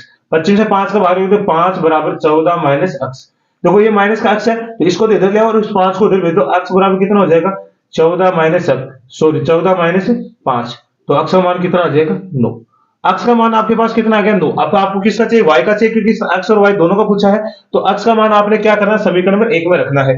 तो आप क्या लिखोगे समीकरण 1 में x बराबर 9 रखने पर, तो रखो, तो यहां क्या आएगा 9 प्लस y बराबर 24, उधर भेजो इस 9 को, y बराबर 24 माइनस 9, तो 24 जाएंगे तो कितने बचेंगे, y का मान कितना आएगा यहां से, तो आप y का मान आएगा आपके पास 15, कितना आ जाएगा 15, क्योंकि 24 में से 9 निकालो तो कितना बचता है, 24 में 9 15 नहीं बचता है, तो यही आपका क्या रहेगा बच्चों, उत्तर रहेगा। तो इसने पूछा है x और y का मान, तो आप लिख सकते हो अतः, ये देखो x का मान तो आपके पास 9 है और y का मान आपके पास कितना है 15, ये आपको उत्तर बताना। याद रखना मोस्ट क्वेश्चन है, माध्यिका में से आएगा तो 100% ये क्वेश्चन आएगा, तो आपको वेरी वेरी मोस्ट क्वेश्चन लगा लेने से, ताकि कोई दिक्कत ना हो आपको, और इस क्वेश्चन को कम से कम आपको 2 बार देखना है ताकि अच्छे से समझ में आए। तो स्क्रीनशॉट ले लीजिए, फिर इसका अथवा वाला क्वेश्चन करते हैं। अगला क्वेश्चन देखिए बच्चों, इसका अथवा वाला क्वेश्चन है ये, निम्नलिखित बारंबारता बंटन किसी मोहल्ले के 68 उपभोक्ताओं की बिजली की मासिक खपत दर्शाता है, इन आंकड़ों का माध्य ज्ञात कीजिए। क्या करना, माध्य निकालना है, माध्य के लिए माध्य निकालना है, ठीक है, ज्ञात करना है। अब देखो माध्य निकालने के लिए हमारे पास 3 विधि है, एक प्रत्यक्ष विधि है और एक हमारे पास कल्पित माध्य विधि है, दूसरी हमारे पास कौन है, पग विचलन विधि है। देखो बच्चों, अगर वर्ग अंतराल, मैंने आपको बहुत बार बताया पीछे की वीडियो में कि वर्ग अंतराल अगर संख्याओं के रूप में, बड़ी संख्याओं के रूप में है, तो आपको हो सके जहां तक पग विचलन विधि का प्रयोग करना है। बाकी अगर आपको क्वेश्चन में बोला गया उस विधि का ही प्रयोग करना, अन्यथा आपको पग विचलन विधि का प्रयोग करना अगर वर्ग अंतराल बड़ा हो, और अगर वर्ग अंतराल छोटा हो तो आपको प्रत्यक्ष विधि को काम में लेना है, ताकि आपको टाइम भी कम लगे। क्योंकि मैंने ऐसा क्यों बोला है, क्योंकि वर्ग अंतराल बड़ा होगा संख्याओं के रूप में, तो आपको क्या कि जो गुणा करने में, आपकी कैलकुलेशन में आप गलती कर सकते हो, इसलिए आपको पग विचलन विधि का करना है, क्योंकि वो छोटे रूप में कर देगी इसे। तो अब देखो हम यहाँ पग विचलन विधि का प्रयोग करेंगे, तो इसके लिए हम कितने, अब इसको एक एक स्टेप बाय स्टेप बनाएंगे हम, जो मैं आपको बताता जाऊंगा उस हिसाब से आपको देखना है, ठीक है। तो इससे पहले आपको क्या चाहिएगा, अक्स आई चाहिएगा, मतलब आपको वर्ग चिन्ह चाहिएगा। वर्ग चिन्ह के बाद में आपको क्या चाहिएगा बच्चों, डी आई, मतलब आपको डी आई का मान चाहिएगा, किसका, डी आई, डी आई मतलब आपको क्या करना है, डी आई का मान निकालना है, तो अक्स आई में से आपको क्या, कल्पित माध्य ए का मान घटा देना है। उसके बाद में आपको चाहिएगा यू आई, क्या चाहिएगा, यू आई, आपको यू आई चाहिएगा, तो यू आई में क्या करना पड़ेगा, आपको डी आई का मान में से क्या करना पड़ेगा, एच का भाग लगा देना पड़ेगा। उसके बाद में आपको क्या चाहिएगा बच्चों, उसके बाद में आपको चाहिएगा एफ आई यू आई, इतने स्टेप में तो कितने खाने हो गए, 1 2 3 4 5 6, 6 खानों में एकदम आसान विधि हो जाएगी। अब देखो सबसे पहले हम निकालेंगे वर्ग चिन्ह, जो होता है वर्ग चिन्ह। बहुत बार इसमें सीधा ही क्वेश्चन पूछ लेता कि वर्ग चिन्ह बताइए, कि दिया गया जो वर्ग अंतर उसमें वर्ग चिन्ह कितना होगा आपका, ठीक है, तो सीधा इसे वर्ग चिन्ह बोलते हैं। अब देखो वर्ग चिन्ह कैसे निकालते हैं, तो जो हमें अंतराल दिया गया है इसको जोड़ना है, इसमें किसका भाग लगना है, 2 का, तो यहां से आएगा 65 और 85 को जोड़ो तो 10 के शून्य असल के 7 दूनी 14, कितना हो गया भाई 15। अब 15 में 2 का भाग लगाओ तो कितना आएगा 75, 75 75 कितने होते हैं, 150 होते हैं, तो ये आप कितना आ जाएगा 75। अब एक बात याद रखना, केवल आपको एक ही निकालना, उसके बाद में आपको बच्चों इनका अंतराल देखना कितने का चल रहा है, अंतर कितने का चल रहा है, तो यहां से देखोगे 20 का चल रहा है, इन सभी के बीच में कितने का चल रहा है 20 का, तो आप 20 जोड़ते चलो, अगर 75 में 20 जोड़ोगे तो कितना हो जाएगा आपके पास, कितना होगा बच्चों 95, कितना हो जाएगा 95। अब 95 में 20 जोड़ोगे तो कितना हो जाएगा 115, और 115 में 20 जोड़ोगे तो कितना हो जाएगा 135, 135 में 20 जोड़ोगे तो कितना हो जाएगा बच्चों आपके पास, 135 से 20 जोड़ोगे तो आपके पास हो जाएगा 155, 155 में 20 जोड़ोगे तो कितना हो जाएगा 175, और 175 में अगर 20 जोड़ोगे तो कितना हो जाएगा 195। तो ये तो आपका हो गया क्या, वर्ग अंतराल, मतलब आपका वर्ग चिन्ह हो गया। अब वर्ग चिन्ह में मैंने एक बात आपको बताई थी कि बच्चों आपको उस मान को मान के चलना है। देखो अब यहां पे हमारे पास कितने हैं, आपको ऊपर वाले अगर ज्यादा कम संख्या है तो आपको ऊपर 3 को छोड़ देना, बाकी जो नीचे कितने 1 2 3 4, इनमें से किसी भी को भी कल्पित माध्य ए का मान मान लेना है, आपकी जो भी इच्छा हो। तो मैं बच्चों किसी को भी मान लेना, आपको ऊपर से 2 3 को छोड़ देना, बाकी नीचे है ना उनमें से किसी को भी मान लेना, आपका उत्तर सेम आएगा। अब मैंने ये क्यों कहा कि आपने ये वाला नहीं लेना, क्योंकि बच्चों ये छोटी संख्या है, तो छोटी संख्या तो थोड़ा सा दिक्कत होगी आपको, अगर दिक्कत याद रखना उत्तर तो इन्हीं से भी सेम आएगा, और उत्तर तो सभी से सेम आएगा, दिक्कत तो उसमें कुछ भी नहीं है, उत्तर तो इन्हीं से भी सेम आएगा। लेकिन ये नहीं है आपको इधर वाले में किसी में मान लेता, जैसे मैंने मान लिया इस वाले को, तो आपका क्या हो गया ए मान लिया मैंने इसको। अब देखो आपको क्या करना है, अब आपको सबसे पहले क्या करना है, जैसे देखो आपको क्या xi का मान तो ये है, वर्ग चिन्ह ये है, इसमें से क्या घटाना, कल्पित माध्य। तो मतलब 75 में से आपको क्या घट, यहां से क्या करोगे, 155 में से 75 घटा दो तो कितना आ जाएगा, 0। और यहां से कितना बचा, 15 में से 7 जाएंगे, कितने बचेंगे बच्चों, 8, 7 में जो है 15, कितना हो गया 20, माइनस के 80 बचेंगे, कितने बचेंगे, माइनस के 80। अब बस एक आपको निकालना है, उसके बाद में बिल्कुल आसान हो जाएगा। क्योंकि अब देखो, अब जैसे जैसे देखो यहां तक जब आएगा 155 में 155 उठाओ कितना आएगा, 0। अब ऊपर से 20 कम करते लाओ, अब कितना आएगा, माइनस के 60, माइनस के 40 और माइनस के 20 हो गया। अब क्योंकि देखो 155 में से आप 135 घटा के देख लो तो 0, 5 में से 3 जाएगा 2, 0, देखो 20 ही बच रहा है ना, तो अंत 20 हो गया।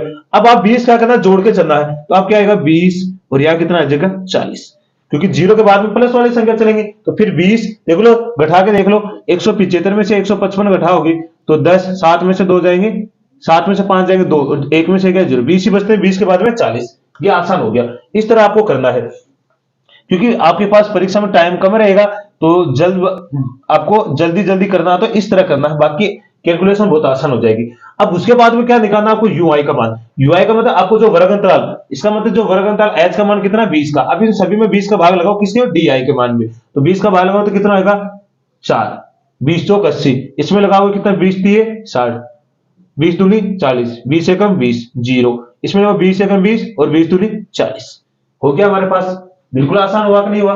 अब देखो आपको क्या करना है, एफ आई यू आई निकालना है। एफ आई के मान से यू आई को गुणा करो, 4 को माइनस 4 से गुणा करोगे 16, 5 को माइनस 3 से गुणा करोगे 15, 13 को माइनस 2 से गुणा, 13 दूनी 26, 20 को 1 से गुणा करोगे माइनस के 20, 14 को 0 से गुणा करोगे 0, 8 को 1 से गुणा करोगे 8, 4 को 2 से गुणा करोगे 8। कोई दिक्कत है यहां तक, बिल्कुल दिक्कत नहीं होनी चाहिए। अब पहले तो इन माइनस माइनस वालों को जोड़ लो, फिर प्लस वालों को, 8 8 ये तो कितना हो गया 16, इनको जोड़ो जरा, कितना हो गया ये।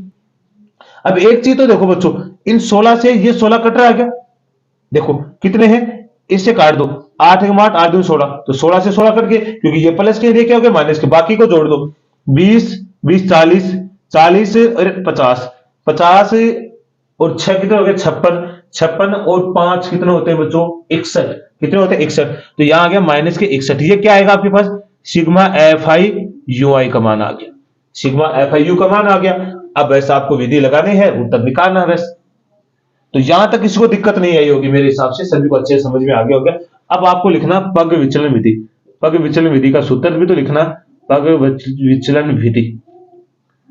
तो सूत्र आप जानते हो, एक्स बार बराबर क्या होता है, A plus sigma F I U I बटे में सिग्मा एफ आई और गुणा में क्या आएगा एच। तो यही तो हमारा सूत्र होता है। क्या सूत्र तो सही है ना एकदम से, ठीक है। अब देखो रखना स्टार्ट करो, आपको दिखाना ए का मान आपके पास कितना है बच्चों 155, क्योंकि आपने 155 ही तो लिया ना, ए का मान ये रहा हमारे पास 155, ठीक है 155, ठीक है। सिग्मा एफ आई यू आई का मान कितना है, माइनस का आपके पास 61, एफ आई का मतलब सिग्मा एफ आई का मान कितना आपके पास 68, टोटल 68, और एच का मान कितना है 20। तो ये आ जाएगा 155 प्लस माइनस क्या हो जाएगा बच्चों, माइनस 61 बटे 68 गुणा 20।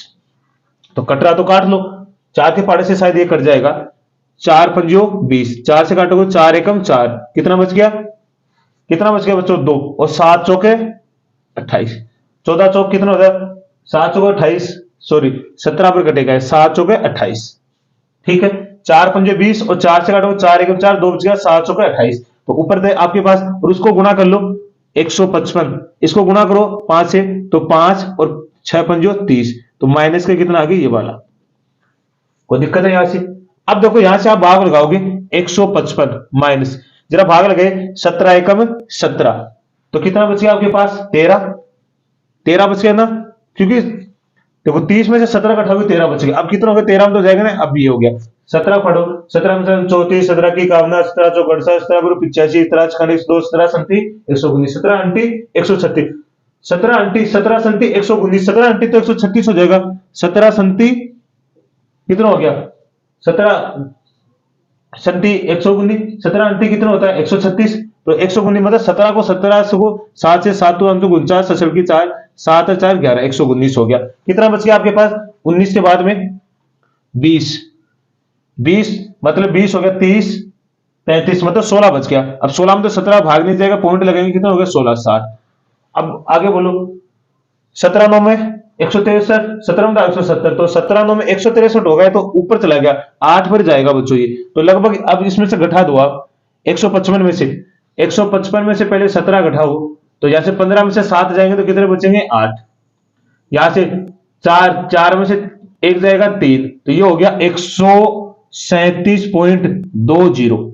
ये आपका क्या आएगा माध्य, मतलब माध्य 137.20 ये आपका उत्तर है।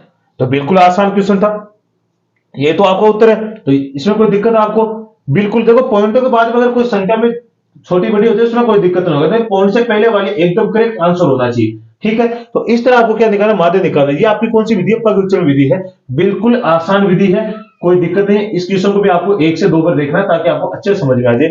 इसका भी स्क्रीनशॉट लीजिए, फिर हम अगला क्वेश्चन कर लेते हैं। अगला क्वेश्चन देखिए बच्चों क्या है, क्वेश्चन नंबर 21। इसके बाद में इसका अथवा वाला क्वेश्चन करेंगे। क्या परिमाप 80 मीटर तथा क्षेत्रफल 400 मीटर स्क्वायर के एक पारक को बनाना संभव है? यदि हाँ तो इसकी लंबाई और चौड़ाई ज्ञात कीजिए। आपको कहा गया कि एक पारक का परिमाप और क्षेत्रफल दे रखा, आपको बताना है क्या इसको बनाना संभव है। अगर संभव है तो इसका क्या करना, हमें ऊंचाई लंबाई और ऊंचाई मतलब लंबाई क्या निकालना, चौड़ाई और लंबाई निकालनी है। अब देखो बच्चों आप कहोगे सर ऐसा कैसे पता लगाएंगे, तो सबसे पहले हम यहाँ से समीकरण बनाएंगे। उस समीकरण को हम क्या करेंगे, पहले इसका मूलों की प्रकृति जांच करेंगे। अगर मूलों की प्रकृति हमारी क्या आती है, प्लस में आती है, जीरो आती है तो हम कह देंगे बनाना संभव, और अगर माइनस में आती है तो कह देंगे बनाना संभव नहीं है। तो यहां से देखिए सबसे पहले एक डायग्राम के माध्यम से आपको मैं समझाता हूं। ये वाला एक आयताकार पारक है, इसका परिमाप दे रखा, आपको परिमाप कितना दे रखा है 80 मीटर, और क्षेत्रफल कितना दे रखा है आपको 400 मीटर स्क्वायर। जैसे मैं मान लू इस आयताकार पारक की जो लंबाई है, लंबाई उसको मैं मान लेता हूं बच्चों x मीटर है, और जो चौड़ाई है ये वाली चौड़ाई इसको मैं मान लेता हूं y मीटर है। कोई दिक्कत है? तो सबसे पहले हम क्या करेंगे, मानेंगे। सबसे पहले करेंगे माना आयताकार पारक की लंबाई x मीटर तथा चौड़ाई y मीटर है। ठीक है, कोई दिक्कत थोड़ी यहां तक। ठीक है, अब सबसे पहले हम क्या करेंगे, हम लिखेंगे कि आयताकार पारक का परिमाप, आयताकार पारक का परिमाप। तो बच्चों आप आयताकार पारक जानते हो, आयताकार पारक मतलब आयत है, तो आयत का परिमाप क्या होता है, 2 कोष्ठक लंबाई प्लस चौड़ाई, जिसे लिखते हैं L प्लस बी से। मतलब आपके पास ये भी परिमाप है और ये भी आपको क्या दे रखा है, परिमाप दे रखा है। हम लिख देंगे पहली शर्त में, पहली शर्त ये लिखेंगे पहली शर्त में। कौन सी पहली शर्त लिखते हैं, पहली शर्त में आप देखो आपके पास क्या है 2 गुणा लंबाई आपके पास कितनी है x, चौड़ाई कितनी है y, और परिमाप आपके पास टोटल कितना है 80। कितना हो गया 80। इस ये 2 गुणा में इधर किस में जाएगा भाग में, तो यहां से x प्लस वाई बराबर 80/2 तो कितना आ जाएगा 40। तो यहां से x प्लस वाई का मान कितना आ गया 40। समीकरण नंबर 1 दे दें। इसी तरह आप लिखोगे दूसरी शर्त। दूसरी शर्त में क्या कहा गया है बच्चों आपको, अब दे रखा आयताकार पारक का क्षेत्रफल, तो क्या लिखोगे आयताकार पारक का क्षेत्रफल। तो आयताकार पारक का क्षेत्रफल क्या होता है बच्चों, लंबाई गुणा चौड़ाई होता है। क्या होता है लंबाई गुणा चौड़ाई, आपके पास लंबाई कितनी x और चौड़ाई कितनी y बराबर कितना है आपके क्षेत्रफल 400। तो आप लिख सकते हो x y बराबर कितना है 400। ये समीकरण नंबर कितना हो गया 2। तो यहां तक देखो समीकरण तो हमारे पास बन गई। समीकरण 2 बनने के बाद यहां से हम क्या बनाएंगे, एक बार इसको दी समीकरण सही रूप में बनाएंगे। अब देखो अब इस तरह का मान निकाल नहीं सकते, समीकरण नंबर 1 को देखिए, यहां से समीकरण 1 से आपको किसी एक चर का मान निकाल समीकरण नंबर 2 में रखना है। तो यहां से आप लिखोगे समीकरण 1 से, समीकरण 1 से तो क्या लिखोगे x प्लस वाई बराबर कितना हो गया 40। तो मैं लिखूंगा x बराबर हो गया 40 माइनस वाई। ठीक है, ये समीकरण नंबर हो गया 3। देखिए प्रतिस्थापन के रूप में करते हैं ना इस तरह। अब क्या करोगे, समीकरण 3 से x का मान समीकरण 2 में रखने पर तो x के स्थान पे रखो तो कितना आएगा आपके पास 40 माइनस वाई गुणा में y बराबर कितना आ गया 400। अब इसके y के अंदर गुणा करो तो ये हो जाएगा 40y माइनस के वाई स्क्वायर बराबर 400। तो इस पूरे को देखो, इस पूरे को उठा के उधर ले जाओ तो क्या हो जाएगा वाई स्क्वायर माइनस के 40y प्लस के 400 बराबर 0। अब हमें जांच करना है कि ये हमें मूलों की प्रकृति जांच करनी है कि वास्तव में ये सही है कि नहीं है, कि बनाना संभव है कि नहीं बनाना है। तो आपको जानते हो तो आप लिखोगे द्विघात समीकरण, द्विघात समीकरण आप जानते हो क्या होता है, A X square plus B X plus C बराबर 0 से तुलना से आपको क्या करना है, तुलना करना है इसकी। तो यहां से देखो ए का मान कितना आपके पास 1, क्योंकि यहां तुलना गुणा में कुछ नहीं तो 1 मान लेंगे। बी का मान आपके पास कितना है माइनस के 40, सी का मान कितना है 400। ठीक है, अब मूलों की प्रकृति करेंगे। पहले क्या लिखेंगे, मूलों की प्रकृति, मूलों की प्रकृति तो क्या होती है बी स्क्वायर माइनस 4ac बराबर 0। तो रखिए बी का मान आपके पास कितना है 40, तो 40 का होल स्क्वायर प्लस 4 गुना ए का मान 1 और सी का मान 400 बराबर 0। ठीक है, कोई दिक्कत है यहां तक। अब देखो ये कितना हो गया 400, 40 का स्क्वायर कितना होता है 1600 माइनस, और देखो एक 4 को 1 से गुना, 1 और 4 को 16 400 से गुना करोगे 1600, 1600 में से 1600 जाएगा 0। इसका मतलब ये तो क्या है, इसका मान 0 के बराबर है। और जब मान क्या होता है 0 के बराबर होता है तो मूल कैसे होते हैं, मूल बराबर होते हैं, मूल बराबर मूल होते हैं, उसको क्या कहते हैं बराबर मूल। इसका मतलब बराबर हो गया 0 से 0 के बराबर, 0 से छोटा तो नहीं है। अगर 0 से छोटा नहीं इसका मतलब इसको क्या है आयत बनाना संभव है। एक बार यहां तक स्क्रीनशॉट ले लीजिए आप, कोई दिक्कत नहीं होनी चाहिए आपको।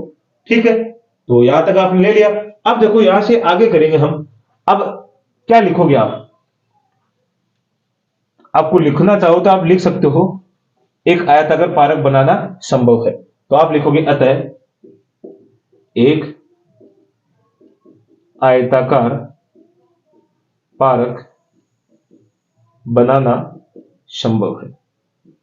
अब संभव होता हमें क्या निकालना पड़ेगा, इसकी लंबाई चौड़ाई बतानी पड़ेगी। तो यहां से आप लिखोगे Y square minus 40y plus 400 बराबर 0। अब द्विघात समीकरण बनी है तो इसके टुकड़े करोगे, टुकड़े करने मैंने आपको कल वाले वीडियो में भी बताया था और उससे पीछे वाले सभी में बताया है। तो आपको क्या करना है, इसके गुणा में एक होता है, अंतिम को और प्रथम को गुणा कर लो। तो एक को 400 से गुणा करोगे 400, 400 को टुकड़ा करोगे, जोड़ने पे तो 20 आने चाहिए और गुणा करने पे वापिस 400। तो मैं लिखूंगा 20 गुणा 20 कितना आता है 400। 20 को 20 से गुणा 400, लेकिन हमें तो माइनस का चाहिए तो हम लिखेंगे माइनस 20 गुणा माइनस 20, तो कितना हो गया बच्चों 400। अब इसको लिख सकते हो माइनस 20 में माइनस 20 जोड़ोगे तो कितना आता है माइनस के 40। हमें तो माइनस का 40 ही चाहिए, तो इसे भी y से गुणा करो, इसे भी y से और इसे भी y से, क्योंकि इधर y से गुणा करोगे तो ये बराबर है तो इधर भी y से गुणा होंगे। अब इसके स्थान पे रखो Y square minus 20y minus के 20y प्लस के 400 बराबर 0।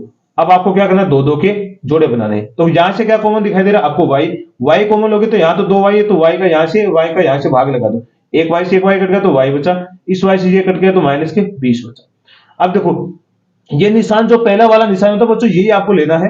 अब यहां से देखो आपको क्या चाहिए 20 कॉमन लोगे, 20 कॉमन लोगे तो आपको क्या करना है माइनस 20 का यहां भाग लगाओ और माइनस 20 का, तो देखो माइनस माइनस तो क्या हो गया प्लस, और 20 से 20 कटा तो यहां तो बचा y, प्लस माइनस क्या हो गया बच्चों माइनस, और 20 में का भाग लगाओ 400 में कितनी बच जाएगा 20 बराबर 0।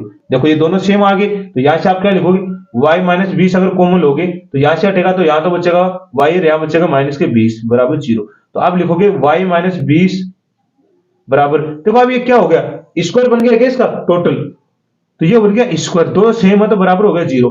अब स्क्वायर को इधर 0 के बराबर भेजोगे तो कोई फर्क पड़ेगा नहीं, तो y माइनस 20 बराबर 0।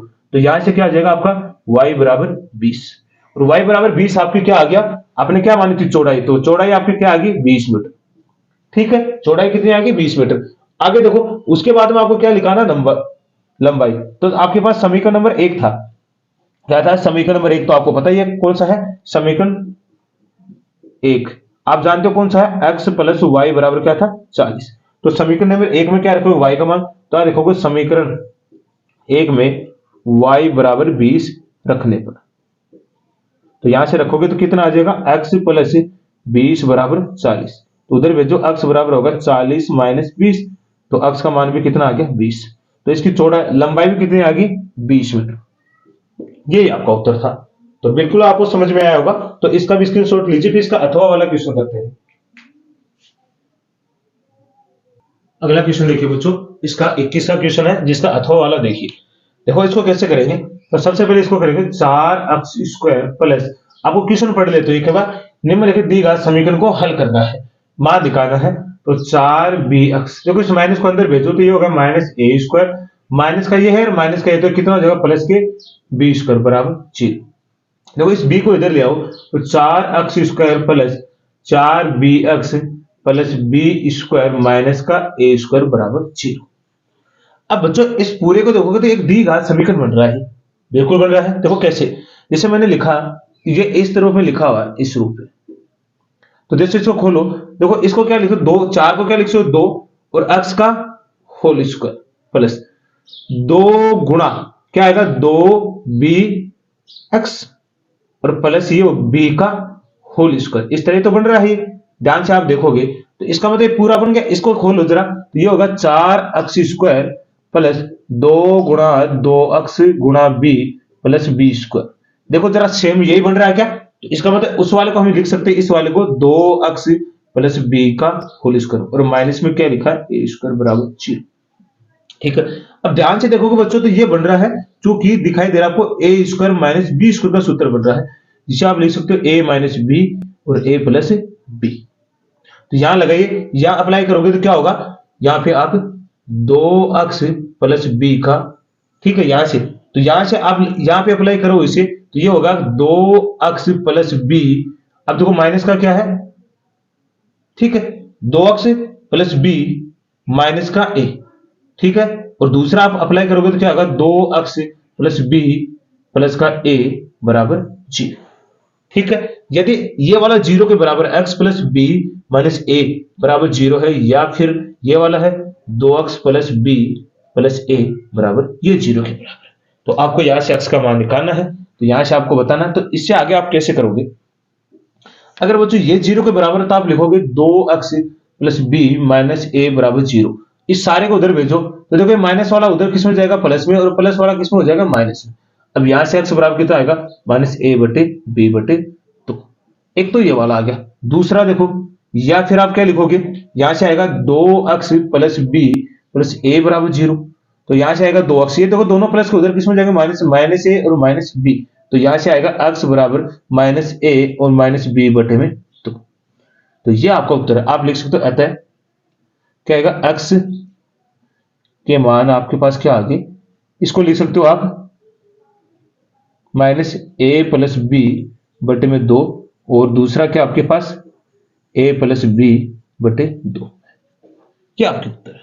तो कोई दिक्कत है, बस इस तरह आपको थोड़ा सा आपको क्या क्या बार बार निकालो तो आपको भी समझ में आ जाएगा कि आपको करना क्या है, इसमें कैसे आप करोगे तब आपको उत्तर मिलेंगे। बाकी ये इस तरह आपको ध्यान रखना है, क्योंकि देखो b इसके साथ है तो इसका मतलब हमें पता चलेगा कि b इसके पास आएगा तो एक दी घात समीकरण के रूप में बन गया है, जो हमें पता है इस रूप का हो गया, ये रूप हो गया तो इसको रूप में लिख दिया। तो ये आपका उत्तर था, स्क्रीनशॉट ले लीजिए। फिर इसका अगला क्वेश्चन करते हैं। अगला क्वेश्चन देखिए बच्चों, क्वेश्चन नंबर 22। क्या लिखा है, यदि इसका अथवा वाला हम बाद में करेंगे, पहले इसको कर लेते। यदि 3 कोट a बराबर 4 हो तो 1 minus ten square a 1 plus ten square का मान ज्ञात करना है। तो सबसे पहले इसको सही रूप में लिखो। इसने क्या दे रखा है कि 3 कोट a बराबर कितना है 4, ये 3 गुणा में किसमें चला है भाग में, 3 कोट a बराबर 4 बटे 3। हमें तो 10 में निकालना, तो आप जानते हो 10 का उल्टा क्या होता है, कोट का उल्टा क्या होता है 10। तो कोट a बराबर क्या होता है 1 बटे 10a। तो यहां से आपको 10 का मान निकालना है, तो 10 एक निकालना, तो इसका उल्टा कर दो 3 बटे 4। 10 का मान कितना, क्योंकि उल्टा लिखोगे यहाँ 3 बटे 4 लिखो तो उल्टा हो जाएगा 3 बटे 4।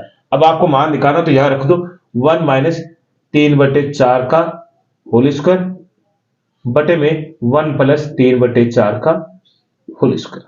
तो 1 माइनस 3 का स्क्वायर कितना 9 और 4 का कितना होता है 16 बटे में 1 प्लस 3 का 9 और 4 का 16।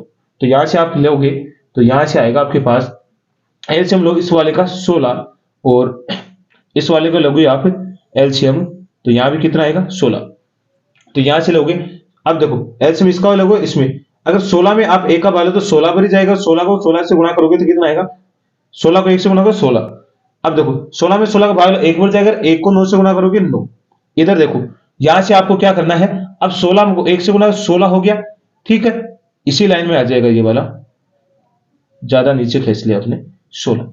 अब 16 में देखो तो ये कितना आ जाएगा 16, ठीक है, एक का भाग 16 में 16 पर 16 जाएगा, 16 को 1 से गुणा 16 होगा, 16 में 16 भाग एक बार जाएगा, 1 को 9 से गुणा करोगे 9 आएगा। तो यहां से आपके पास कितना आया, 16 में से 9 जाएगा तो कितना बचेगा 7, और बटे में 16, बटे में क्या आएगा 16 और 9 कितना हो गया 25 बटे 16। तो देखो 16 से तो 16 कट गया, तो यहां से आ गया 7 बटे 25। ये आपका उत्तर है बच्चों, बिल्कुल आसान था। बस आपको इतना ध्यान रखना कि इसको बदलोगे कैसे, क्योंकि हम जानते हैं 10 का उल्टा कौन होता है, कोट, और कोट का उल्टा कौन होता है 10। तो इसको हमने उल्टा कर दिया, 10 ए बराबर हो गया, बस मान ही तो रखा है। फिर आपको एलसीएम लेना तो आता ही है, क्योंकि मैंने आपको पिछले वीडियो में अच्छे से सिखाया है एलसीएम कैसे लेते हैं। इसका स्क्रीनशॉट ले लीजिए, फिर इसका अथवा वाला करते हैं। ये अंतिम क्वेश्चन हमारे पास इस मॉडल पेपर का। चलो बच्चों अगला क्वेश्चन देखिए, इस 22 का क्वेश्चन का अथवा वाला है, सरल समीकरण cos स्क्वायर बराबर 1 प्लस cot स्क्वायर की सहायता से सिद्ध कीजिए। आपको इसमें कौन सी सरल समीकरण लगानी है, ये वाली, और इसको सिद्ध करके लेकर आना है। मतलब आपको सिद्ध करना कि cos a प्लस क्या होता है cot a होता है। तो यहां से हम लेके चलेंगे बच्चों क्या, LHS। सबसे पहले LHS लेंगे तो यहाँ क्या आएगा, cos a minus sin a plus 1 बटे में क्या लिखोगे, cos a, ठीक है, प्लस sin a माइनस का 1। कोई दिक्कत है यहां तक। अब देखो, अब इसके लिए आपको क्या करना पड़ेगा कि इसमें किसी ना किसी संख्या का भाग लगेंगे तभी तो इसमें बदलेगा। इसके लिए आपको क्या करना पड़ेगा, इसको बदलिए। cos a बराबर क्या होता है बच्चों, sin a होता है, cos a के बराबर, और cot a बराबर क्या होता है, cos a बटे sin a होता है। पहले आप इस तरह बदल लेना, अब आपको पता चल जाएगा कि इससे नीचे किसका भाग लग रहा है, साइन का। तो इसमें अंश और हर में किसका भाग लगा दोगे आप, साइन का भाग लगा दोगे। याद रखना ये मोस्ट क्वेश्चन है प्रश्नावली नंबर 8 का, त्रिकोणमिति है, तो ये आसान क्वेश्चन भी है और ये आएगा भी, ये मान लो कि 100% आएगा। तो ये क्वेश्चन आपको ध्यान रखना है, ठीक है। तो अब देखो आपको लिखना कैसे है, तो आप लिखोगे अंश और हर में साइन ए का भाग देने पर, तो दीजिए, उसमें देखो तो क्या आएगा, cos a बटे sin a माइनस, ठीक है, sin a बटे sin a प्लस 1 बटे sin a। नीचे वाले में भाग दोगे तो ये क्या आएगा, cos a, ठीक है, बटे में क्या आएगा sin a plus sin a बटे sin a माइनस 1 बटे sin a, ठीक है। यहां से देखिए बच्चों, साइन से तो साइन कट गया, इस साइन से ये वाला कट गया। चूंकि मैं यहां लिखूंगा कि आप जानते हो cos a बटे sin a बराबर क्या होता है, cot a होता है, ठीक है। देखो यह वाला, और चूंकि 1 बटे sin a बराबर होता है cos a के, परीक्षा में आपको लिख के बताना वरना नंबर कट जाएंगे आपके, ठीक है ना। तो इस तरह करना है। अब देखिए यहां से, यहां क्या बन जाएगा आपके पास, cot a, इसका क्या बन गया cot a, और sin से sin कट गया तो यहां तो बचा -1, और यहां sin के बराबर क्या हो गया cosec a, बटे में यहां से क्या बन गया, ये भी बन गया cot, ठीक है, cot बन गया, और यहां से यहां से क्या हो गया प्लस का 1, और यहां बन गया cosec a। पहले इसको सही रूप में लिख लो, तो सही रूप में लिखोगे तो क्या आएगा, cot a plus cosec a minus 1। दूसरा आपको क्या करना है, cot a minus cosec a plus के 1। अब बस, अब यहां तक आने के बाद हम कुछ नहीं कर सकते, अब हमें सर्व समीकरण का प्रयोग करना ही पड़ेगा। अब इस सर्व समीकरण का यूज करेंगे हम। तो यहां से देखो, इस -1 का मान रखना है यहां से। अब आप कहोगे सर यहां क्यों, यहां भी तो रख सकते हैं 1 का मान। जब बच्चों आपको अगर इस तरह दे रखा है तो रखना ऊपर की जगह 1 का मान, और आपको अगर ये इस तरह दे दे आपको किस रूप में, बटे के रूप में, तो याद रखना आपको नीचे वाला का मान रखना है। अगर आपको इस तरह दे रखा है मान, तो आपको 1 का मान रखना ऊपर वाला का, और आपको इस तरह अगर आपको उत्तर निकालना है, आपको पूछा गया है, तो आपको रखना है नीचे वाले का, ठीक है। तो यहां से आप देखिए अब रखेंगे कैसे, तो आप जानते हो इधर, तो आप चूंकि देखो एक है ये, इस एक को तो इधर ले आओ, इसको उधर भेज दो, तो ये क्या आएगा माइनस एक बराबर क्या बनेगा, coat square A minus cosec square ए। ये वाला बन गया क्या सरल समीकरण। इस सॉल्यूशन का प्रयोग किया। अब इस माइनस एक के स्थान पे क्या रख देंगे, ये वाला ऐसा कैसा रख देंगे हम, तो यहां से आप रखोगे cot A minus cosec A plus क्या बन जाएगा, इसके स्थान पे रखोगे cot square A minus cosec square A, और बटे में क्या लिखा आपके पास, cot A minus cosec A plus 1।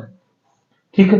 अब आपको ध्यान से देखना है बच्चों, ये वाला सूत्र, ये वाला कौन सा बन रहा है, ए स्क्वायर माइनस बी स्क्वायर का बन रहा है, तो ए माइनस बी और ए प्लस बी के रूप में आप इसको लिख सकते हो। देखो अगर माइनस का निशान है तो इसी रूप में बनेगा, क्योंकि स्क्वायर लगा हुआ है तो ये माइनस का निशान है, यहाँ पे स्क्वायर हो गया तो यहाँ से खोलिए इसे। मैं थोड़ी सी जगह और बना लेता हूं इधर, कम ना पड़े, ये वाला।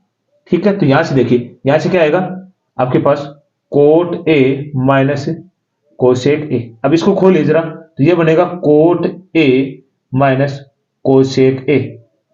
ठीक है, दूसरा क्या बनेगा आपके पास, मैं नीचे लिख देता हूं, cot A plus cosec A, और बटे में क्या लिखा आपके पास, cot A minus cosec A plus 1।